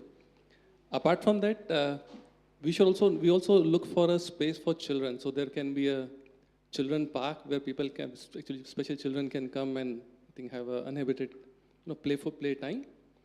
And one more part is about managing traffic and road safety. So if any comments, thoughts, we'll be happy to hear. Thanks. Okay, so this is an aspect I did not touch upon, but there are already some thoughts. Professor Indra Sen here? Not here. He's left. Very conveniently he left. He is now the coordinator for the Institute Club. The charter he has been given is to make it fully functional. And if he doesn't work, we have Professor Vinod Singh here. You can always reach out to him to make him work. And the idea is to make it a place where faculty and others would like to spend their evenings. So maybe some game tables or multiple games, yes, cafe, and other activities which go on. Now on the same lines, we are also planning to create multiple cafes all over the campus. We right now have just one, which is CCD, which is seriously inadequate. Then there should also be, there is a lot of demand amongst faculty is to have a good restaurant on campus. We are working on that also. Hopefully in 6 months' time, we should have something going. And what was any other point that you mentioned? The traffic. You mean say traffic as in the too much overcrowding inside academic area and outside? Well, there is a suggestion to make the academic area free of motorized vehicles. How do you react to that?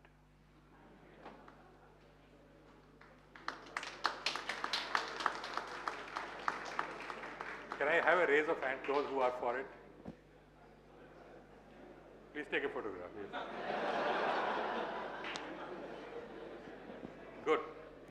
So it looks like overwhelming majority is for it, but please keep in mind, let me count the downsides. Academic area is big.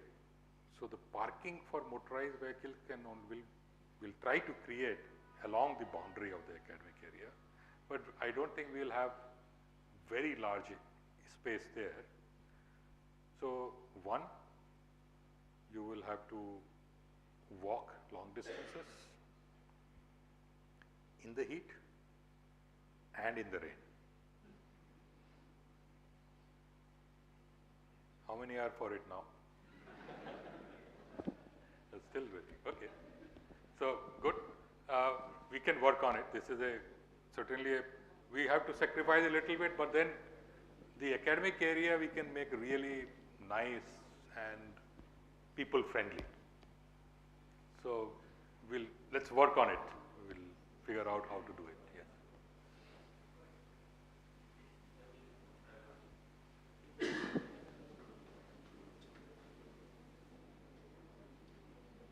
Thank you very much for sharing your vision and thoughts. And I'm Rajesh from Aerospace Engineering, and we'll definitely do our bit to make your vision successful.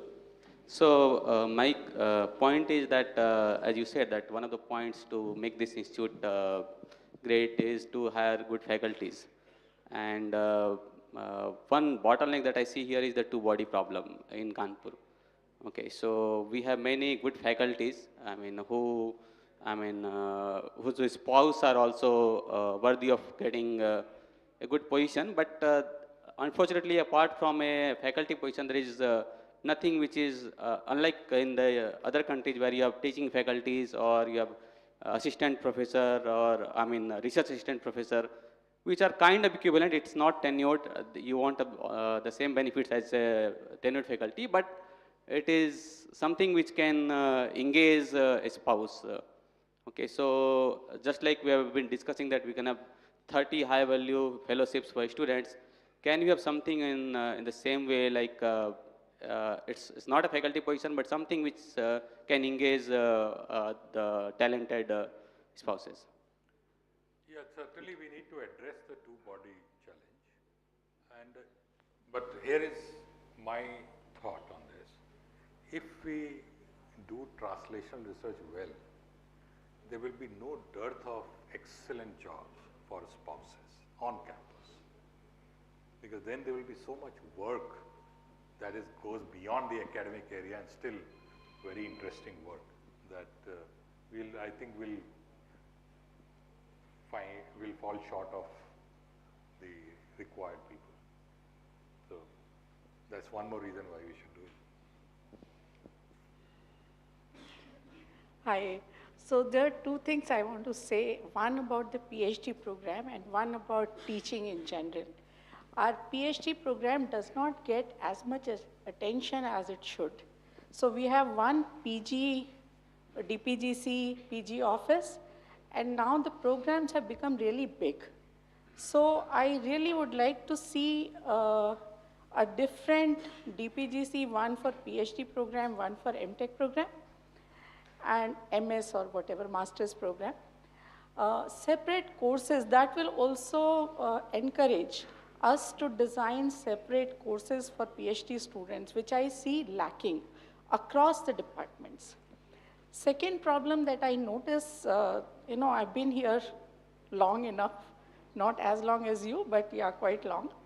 There was a time when not a single student missed my classes.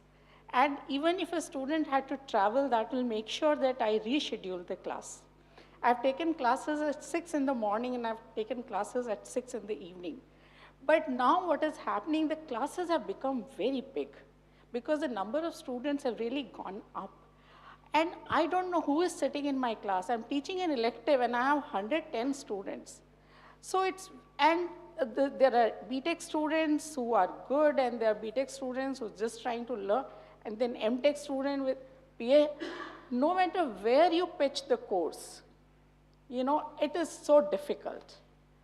So that we need to really address if we want to excel in our teaching. That's something which was there, you know, you had elective course, there were 20 students in the class, 15 students in the class. Now it's like 100 students in an elective. Thank you. Yeah, that's a very key challenge, how to address large classes which are very heterogeneous. Very good, yeah. And that's where I am hoping that this pedagogy center can help us to understand how to tackle these issues. And your first point about having a separate DPGC 1, DPGC 2, we can have a discussion those up on this. This is something that Senate will need to take cognizance of. Yeah.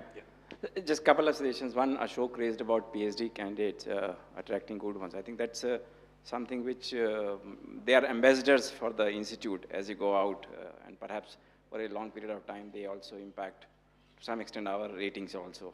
You know, recently NRF ratings were released. So one suggestion was, and I actually did talk with some people outside, that we can have a top-up fellowship which can be funded by corporates or others, and in these specific areas of interest. So very recently, in fact, somebody themselves, they proposed they want to support some kind of PhD fellowships.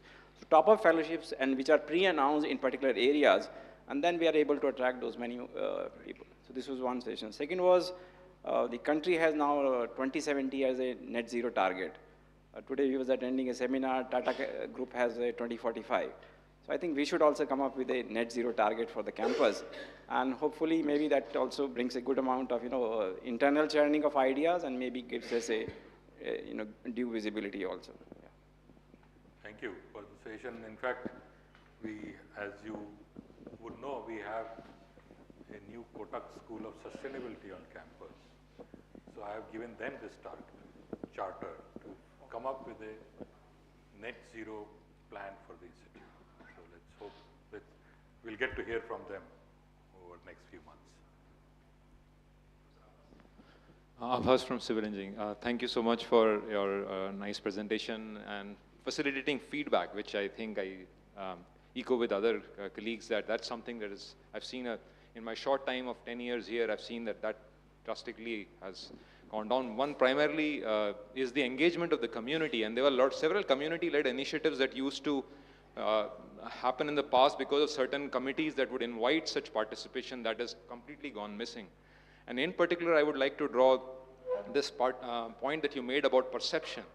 And really perception, if we as an institute set certain good examples, for example, be it water usage, be it solid waste, be it any other kind of particular resource use that as a community we can put across, I think that sets a lot of good perception about it. One such example has been our solid waste management. It's a community-led initiative. It started when you were the deputy director, if you recall. We started off with student projects which fructified into this composting activity that we have been carrying on for a very long time. But unfortunately, every time this faces this question that are we going to continue it or we are not going to continue it? I really feel that examples which have transcended the institute's boundaries, because other institutes across the country have picked up what initiatives we have taken. I suggest that we continue them. We find a mechanism that we continue to keep taking that activity forward and then perhaps build on it rather than always tend to sort of question these initiatives. So I would like to... Your point is well taken. I think the initiative that we have launched and kind of taken a lead on, we should continue them. The only thing we need to debate on is what is the best way for a long-term continuation of them. That's something we can discuss and decide.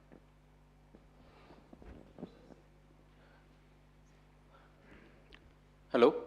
Hello, Professor Agarwal. I liked your presentation. I just have one comment and a suggestion.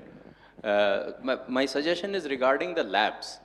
When, especially experimental lab, like I work in experiments, whenever we build a lab or set up a lab, putting air conditioning is a big deal, it looks like. I mean, that's what at least I faced. And especially building like this engineering science building which has been built. And we walk into the building, the corridors are centrally air conditioned, and when I first walked into the building and went into the labs, they are like open squash courts, open, I mean, there is no air condition. And then when you ask, how do you do the experiment? Then you say, every faculty will put his own AC. And that's, I think, is not the best way to design experimental, where experimental research is carried out. Outside, actually, this basic air conditioning in the experimental labs is a very given thing. I mean, good experiment cannot be done with a controlled, in uncontrolled environment. So especially in Kanpur, we have extremes of temperatures, extremes of humidity, and students have to be asked to come at night, after midnight when the temperature has gone down, now you do their experiment. And whole day is gone because it's just too hot. So if, my only request is, if there is a request for an experimental lab and some air conditioning requirement for an experimental lab, that should be facilitated quickly. Well, yes, I agree with you. In principle, it should be facilitated quickly. The only thing that we also, sitting on this side, have to see is the electricity bill of the institute, which has crossed 60 crores this year. So we need to better use, while agreeing with you fully that if their lab needs air conditioning, it should be provided. But we need to better use our electricity. Our electricity consumption, we have to improve. And for that, what I am proposing is that every building, department or whoever it is, will get an electricity meter. They will be sent a bill, electricity bill. This is your electricity bill for this month. Institute will give them that money. But they should know that this is your electricity consumption. Because that, knowing that how much are we consuming, how it is changing with time, can at times bring in improvement in the usages. Yeah, thank you for your presentation. And actually, institute should be more proactive in getting the CSR funding. I think there is some mechanism, I know, but I think there is a room for having, like we can facilitate it in a better way. So I feel that if I talk about chemistry department, at least we have not got that kind of connection, at least I have not seen so far. So I think that fund can support the research of the faculties and many other things. I agree with you that institute should bring in more CSR funding. There is a lot of money available there. But the challenge is at institute level. If one goes to a company, the company has multiple options to spend the money and they may not get very excited about our proposals. On the other hand, suppose there is a pharma company and if the chemistry professor goes to them, maybe there are some students of this professor there, they will be a lot more susceptible or open to the idea of giving funds. So that first connection or that sort of intervention by the faculty or relevant faculty is very critical. The rest of the follow-up can be done by the institute setup. But those initial convincing that yes, this is an activity where we would like to give our CSR funds to, requires more personal connections. So that's what my appeal to the faculty here is. You collectively will have a lot of this connection. If you can establish that and then let us know, we will take it forward. Just because what happens that when individual faculty approaches, that impact and that connection, when institute actually approaches to this kind of a company is different. That is what even if the faculty lets us know, okay, here is a particular company, here is my student sitting there, then institute can take you and go there. That's also fine. But that connection, initial connection needs to be provided. First of all, I would like to say that it is a very nice presentation And I think I agree with your views and some of the colleagues, whatever said. And as you rightly said that the teaching is one of the important pillar. And right now what we are seeing, we have the large UG classes. In mechanical, I think it is about 160 to 170 in the compulsory courses. So I think we should have some mechanism to split into multiple sections. And one issue that probably we are facing is the non-availability of the lecture rooms, the classrooms, okay? So that is one thing. And another thing I would like to say that now the PG students are quite substantial, and in the placement committee, we see that the representation of the UG and the PG students are not based on the actual numbers. The ratio, it should be maintained. We see that it is highly skewed. There are about, let's say, 5 UG representative, and then only 1 PG representative, or 1 or 2 maximum. So this way, I think the PG placement may not be taking in the proper direction. I was there in one of the previous committees, and then we observed these things. Another thing, I am currently acting as a DPGC convener in mechanical, and I see that the student management interface in Pingla is not proper. We need to have a better management software where we can track the progress of the students. And I think it is, the problem is faced by most of the department, and we do not know that at which stage the students are, right? If I punch in a roll number, can I say that what is his status? At which stage he is? We do not have that type of mechanism. So we need to build this. And another thing is that while working as the DPGC, I found that it is very difficult to work with the office staffs. They are not proficient with the Excel or even any other communications. The data that they provide after whatever manipulation they have to do, it's not correct.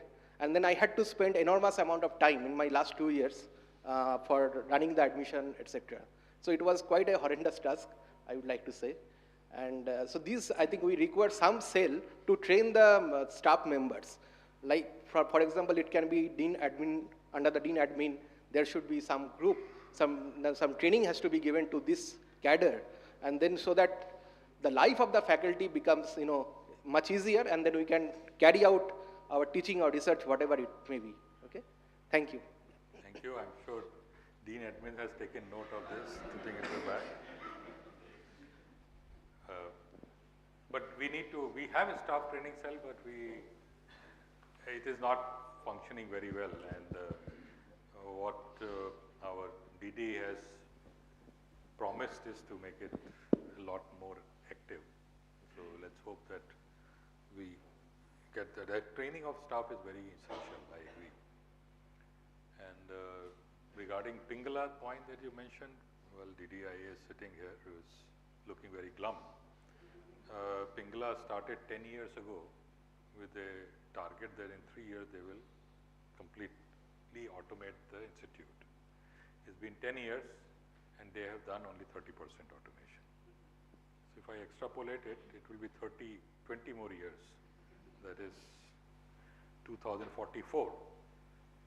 that we will see fully automated campus. Many of us will not be there by then. But I hope the younger faculty sitting here are taking a note. Please make sure it is functional by 2044. But jokes aside, we are exploring alternatives. The lecture homes, okay, I'll come to that, but I'm saying we are exploring alternatives to Pingala and seeing how best to go forward from the current situation we are in. Now, number of lecture halls, and your point is good to split classes. The scheduling is a difficult problem. But fortunately we have an expert in scheduling on campus, so I've requested him once already. I'm requesting him again, Professor Baswana, to come up with a good scheduling algorithm for the classes using whatever resources we have. There is to be earlier additional support for newly joined faculties called special grant or something. Yeah. So I would like to know that is it still there or discontinued or what is the status? So the situation right now is that the institute has not been sanctioned budget for this financial year because Parliament has not passed the budget yet. So until we know exactly how much money are we getting and how that money will get distributed, what will be left, we are not in a position right now to say anything. Once we know the budget, we'll know what is the money we have to play around with, and then as I already mentioned, we'll use some of the money for the CARE grant, some of the money for CPDA top-up, and also some of the money for the special grant to faculty. But we would preferably like to create facilities which are central, so that a lot more people can use it. So, I mean, if a faculty says, okay, this is a great equipment I need, well, if there are large requirements for that, we'll sure go ahead and create it. Yeah. Hello, Professor Agrawal. Thank you for your enterprising talk, and surely we will join hands to and fulfill the dream of the institute. The question that I have is something slightly different from the perspective of students. One thing I keep hearing from my students is that most probably of late, I mean, it was not the case when I was doing my PhD, that they are not getting fellowships all throughout the year. Most probably because the agencies are not providing the money. So, of course, the best way would be if the institute can actually provide loans to the students in the due time. But I understand that sometimes it becomes difficult. So I was just wondering or proposing something like, if we can create a small fund from the student's salary, for example, maybe deducting 500 rupees or 1,000 rupees every month, and promising them that we can provide them stipend, whatever it is, for the entire year. And we will, of course, balance it out at the end, so the accounts is maintained properly. We are already giving unconditional loans as per the treaty. At least my student is not getting. I had to write an email. His student didn't get it. Then somebody must have pocketed his students.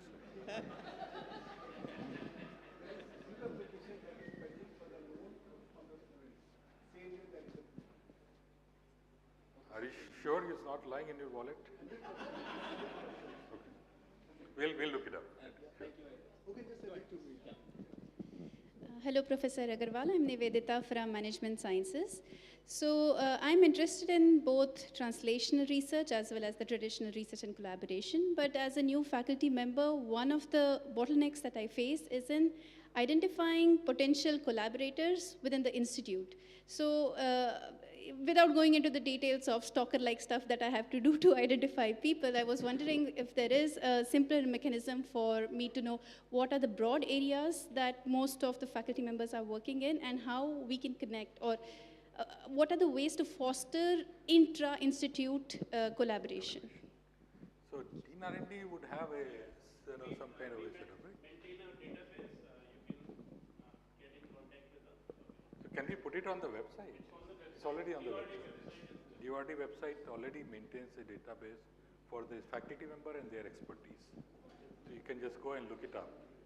But to foster collaboration, there is nothing better than sitting having a cup of coffee together. That is why we are planning to create a lot of cafes.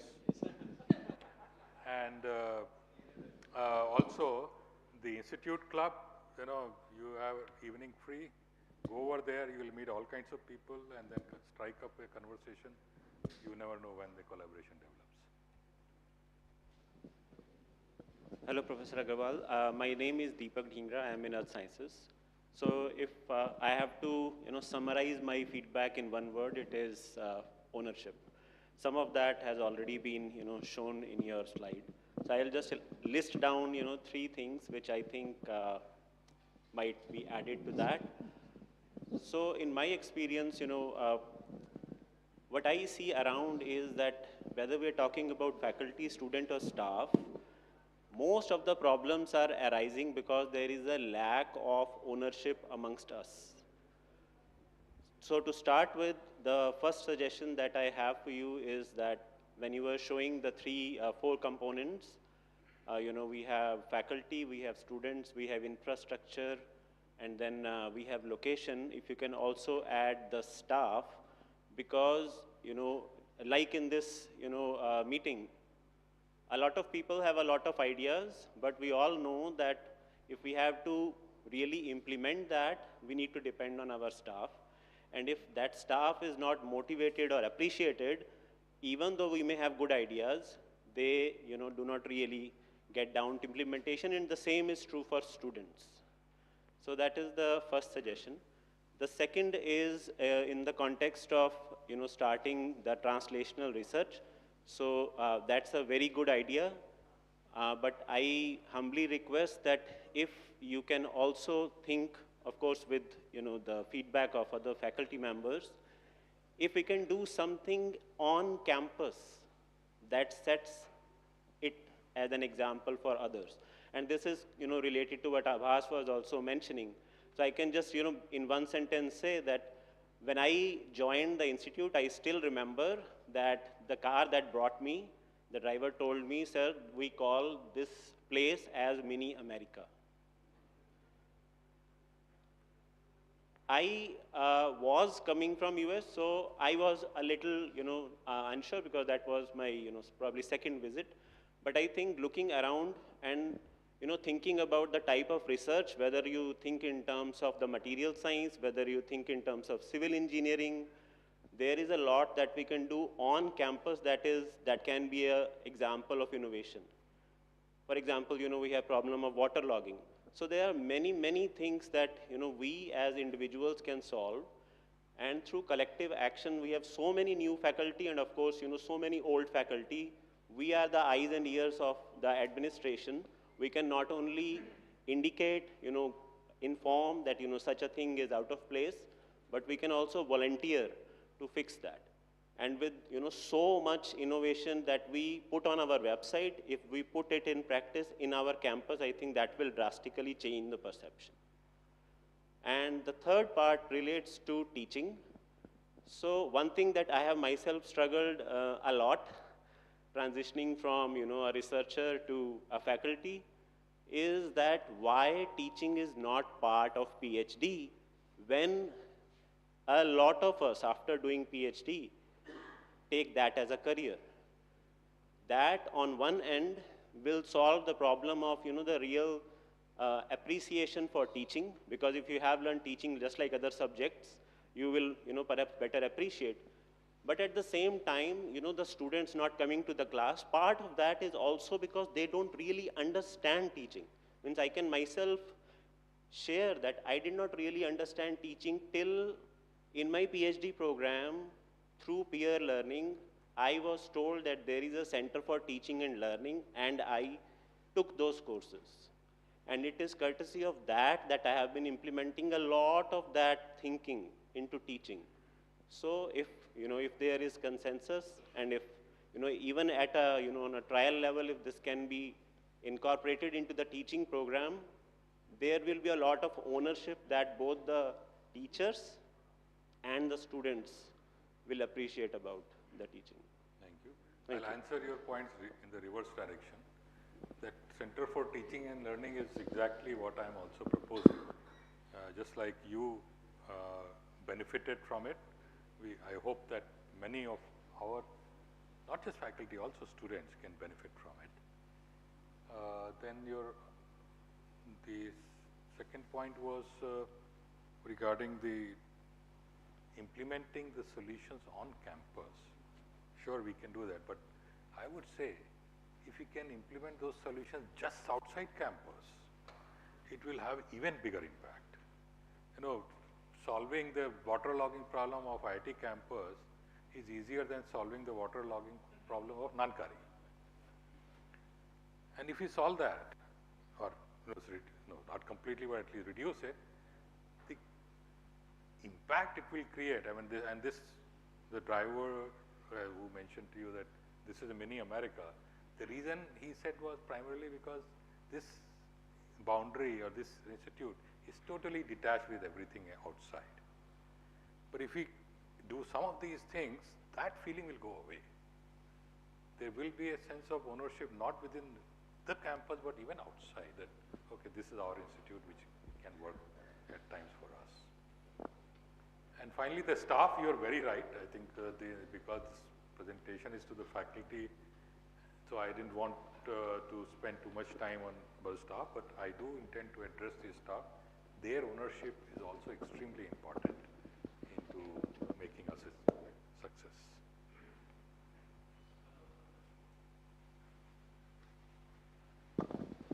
Hello, Kallol from MSc. I have two desire, I could say. So when I joined here, I used to have access to all the corners of this campus. Now gradually I saw that there are a lot of good orchards. Now after that we saw that access to the orchards were stopped. So I think if that can be initiated, we have fantastic mango orchard, fantastic plum orchard. So security can be looked at, but I think everybody should see the beauty of this campus. This is one part.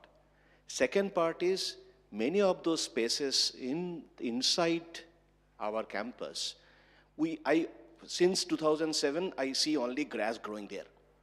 Okay, so one piece of land is in front of State Bank. So that can be made into a beautiful tree-laden park, not allowing the playground rather than a kind of a walking space.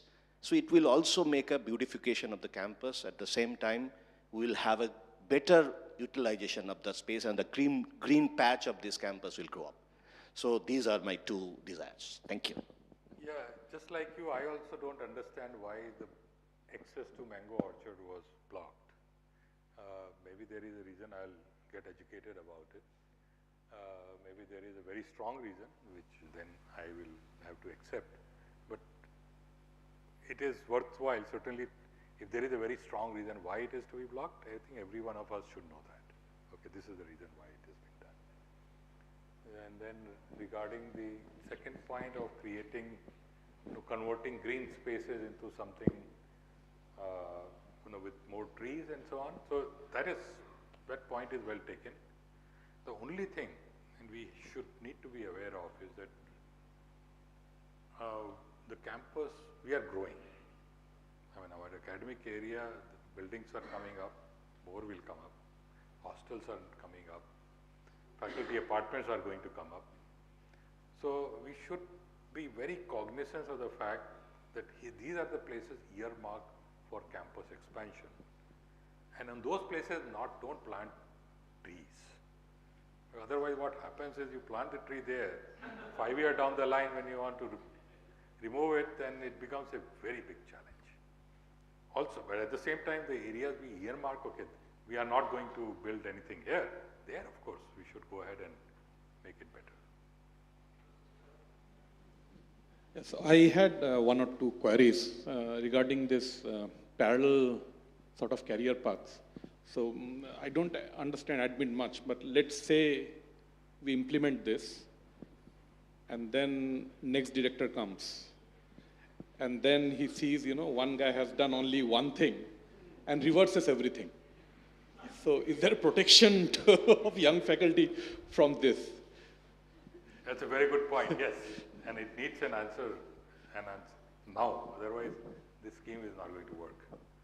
So the proposal is that if we agree on this and we come up with a good methodology, I will take it to the board of governors and get it approved there. I will also go to the IIT Council and get their stamp on it. Once that is done, then a new director will find it very difficult to undo it. Okay, second question is, well, it's not quite a question, it's playing a little bit of devil's advocate towards, I think this point was raised by 2-3 colleagues, that PhD students should be given, maybe some good fellowships and all to attract them. But in my experience, it has been I want them to get more money, but not upfront. Because even with PRM's thing, what has happened is, in lab, huge discrimination is created. The guy who is working most is getting least. They don't want to collaborate with each other. So maybe something like, if at all we have money, maybe something like, if you come, you perform well, then you have incentive, and a big incentive. So it's just that maybe... Yeah, this is absolutely another valid perspective. And what only thing I will say is that we need to set up a committee with people having different perspectives, give them enough money to have enough coffees, and ask them to come up with a scheme which we can implement. Yeah. So thank you very much for this very nice address and for this forum that you're putting up. I have two important questions that I feel should be addressed.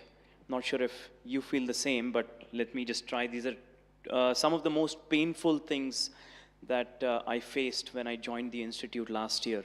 So yes, I'm one of the new joinees, but I spent a lot of time in the US, for example, and the most striking thing I found when I joined IIT Kanpur was that Kanpur and UP has so much trash lying around. You were talking about translation research. I really liked that idea of yours.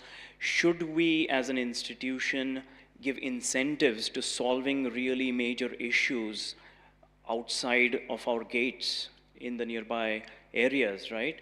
I mean, this will really be very impactful, not just in terms of being published in Indian newspapers, but this will be like a news worldwide if we can solve these real problems that UP and Kanpur are facing.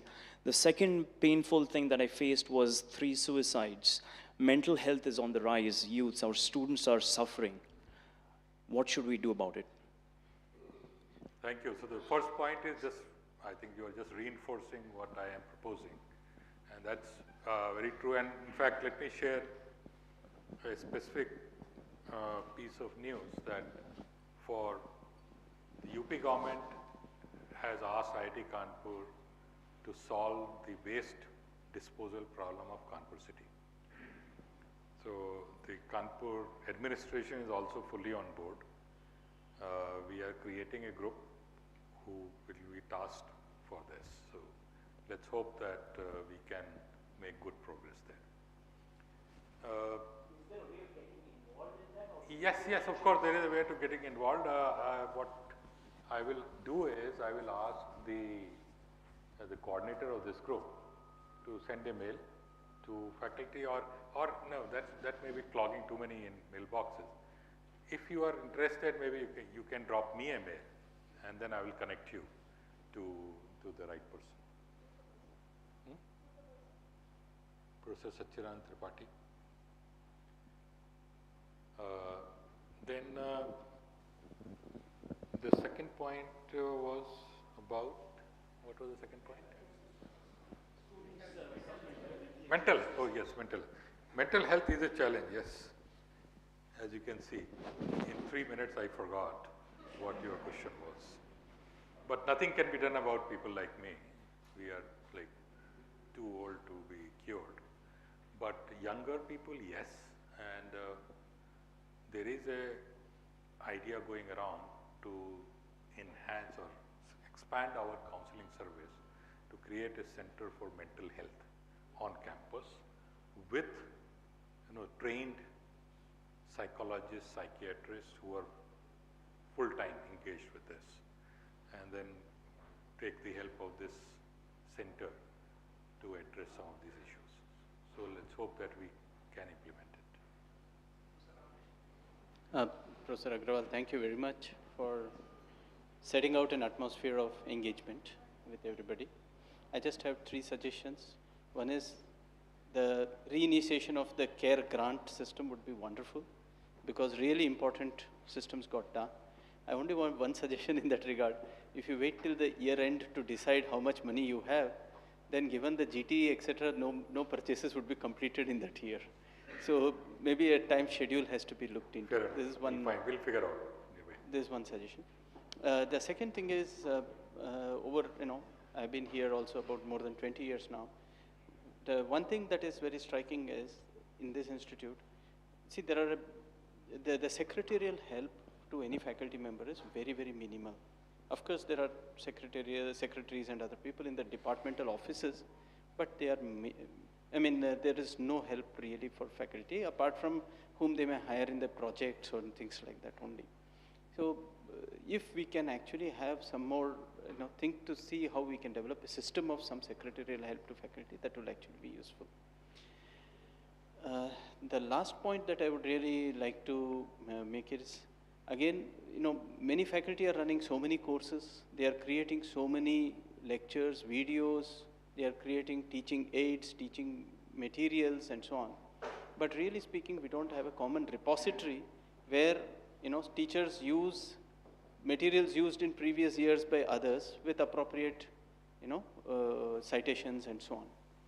So can we create such a repository so that really enhances the quality of teaching, because you're using the best materials that have been created over the years, and also the amount of time the faculty member has to put on this reduces, and still you are able to produce a good quality. That time can be utilized in other things, maybe to create newer stuff. Yes, so answering the last one first, I am hoping that this Center for Teaching and Learning, one of the tasks which would do is to create such a repository of good teaching practices and actual lectures which are meant. There is a, believe there is a curriculum development monitoring committee, but that only collects first source handouts and the course curriculum, but that's really not sufficient. So with this expanded center, one hopes to achieve what you're suggesting. Then your second point was the secretariat help. That's a challenge. We have a lot of staff. We recently recruited several hundred new staff members, but they are not trained enough to provide the right secretarial help that is required by the faculty. One way to address that, which I believe is the right way, is to train them over next couple of years so that they come up to that level where they can provide that help. However, what will also happen is that if we train them very well, there will be a lot of attrition, because they will figure out that, okay, they can actually get jobs elsewhere with a better salaries. So we will have to come up with a mixed strategy for this. We can find some money, we can perhaps engage contractual secretarial help for a small number, but we can do the job of taking care of those challenging tasks for faculty. So that's something we can work on. Hello, Professor Agarwal, and thank you for sharing your thoughts. And I'm all for translational research, you know that, and I'll be happy to contribute the way I can. And given that I've been part of industry for so long, so anybody who wants to approach on commercialization, I'll be happy to kind of work with anybody in the institute to take it forward. There were a couple of points one about the student society. So one thing which I've been strikingly seeing in the institute is student engagement. After 9 o'clock, what a student supposed to do? We close all the gyms, we close all the sports facilities. We don't see any, have any movie shows. We don't have any, we have any, only a very specific places when we have these big cultural events. Apart from that, throughout the years, how do the students engage themselves after 9 o'clock? What do we expect them to do? I don't know. Like, at least in my college days, we used to have this 2 movie shows every week, and we used to have a lot of engagements throughout our student days, and we used to have a lot of activities going around, and I see that missing. I don't know if I'm missing it or if everybody is not seeing it, but I don't know, but I see it definitely missing. So engage them. It's very easy to engage young minds, and if we engage them rightly, I think their energy will be channelized in the right direction. That's one point which I thought I should bring it up. Second is about earmarking the spaces where institute should grow and earmarking the spaces where institute should not grow, and we kind of mark as green thing. Why can't we take a resolve at the institute level that we'll only go vertically up and we'll not go horizontal? Because then we kind of retain our green footprint, and we are not falling into a line of like a airport or anything like that. And so going vertically up should be lesser of a challenge for us, at least from that perspective. Like I know many institutes cannot go vertically up because of some legal challenges. But at least I'm not so sure that if we have something of that sort. Third, on your working with the Kanpur Admission City, I have experience. I have met commissioner myself personally. We were blocked at the second and third gate. So we'll have to really see how do we do it. One suggestion on that line could be that we can adopt a 5-kilometer radius area around IIT itself and see if we can make it. So just walk out of Shivli Gate and the kind of filth which is on that road, as soon as you just go out of that gate, and the kind of filth there is on that road is so shameful for us as an institute to just see something in our background like that. And we as educated society are not doing something about that. So we can just adopt this 5-kilometer and that will make a huge impact on the society. Like the image of IIT itself in the society nearby us, I think.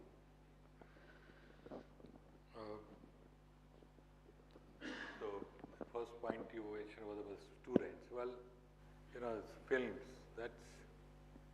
that's a tragedy of times. This institute had a very active student film society. There used to be multiple movie shows every week. In fact, every weekend there would be, and there would be times when there is a week-long festival that would go on. And the reason it died because no student was interested in watching those movies. Why? Because they would rather watch the movie on their computer in their room. So no one is interested. And that's probably why even the sports thing gets shut down after 9 p.m. because no student is there. Then you are just wasting resources to make it running. So we need to, which is a problem, yes, but we need to come up with solutions to this, which I frankly don't know. We need a solution. The problem is that our students are spending too much time in front of their screens and less time talking to each other. And that's something that I don't know. I don't have a solution for. I think we are at the end of You want this. to go vertically? Vertical things, the vertical problem is not the air but there are other constraints. We can go up to 8, 10, 9 floors. But the fire norms change completely beyond a certain point, and Kanpur city doesn't have the facilities to address those. Yeah, but still, like we are thinking of horizontal expansion continuously. As soon as we are thinking of a new department, we are thinking of anything new, we are thinking of going horizontal. Yes. As of now. But that's because we cannot tear down an existing building and build on top of it. Like we have beautiful civil engineers. I'm pretty sure if we kind of engage them rightly, we can come up with something. It's not a question of civil engineers. We can always tear. Breaking a building is not a civil engineering problem. It's a problem of justifying the investment that was made in that building to the auditors. Correct. We are almost at the end of our planned schedule. If there is any quick question, we can take it. Otherwise, so sir, I think we are done with the question answer session. I would like to thank you once again for taking the time to address the gathering.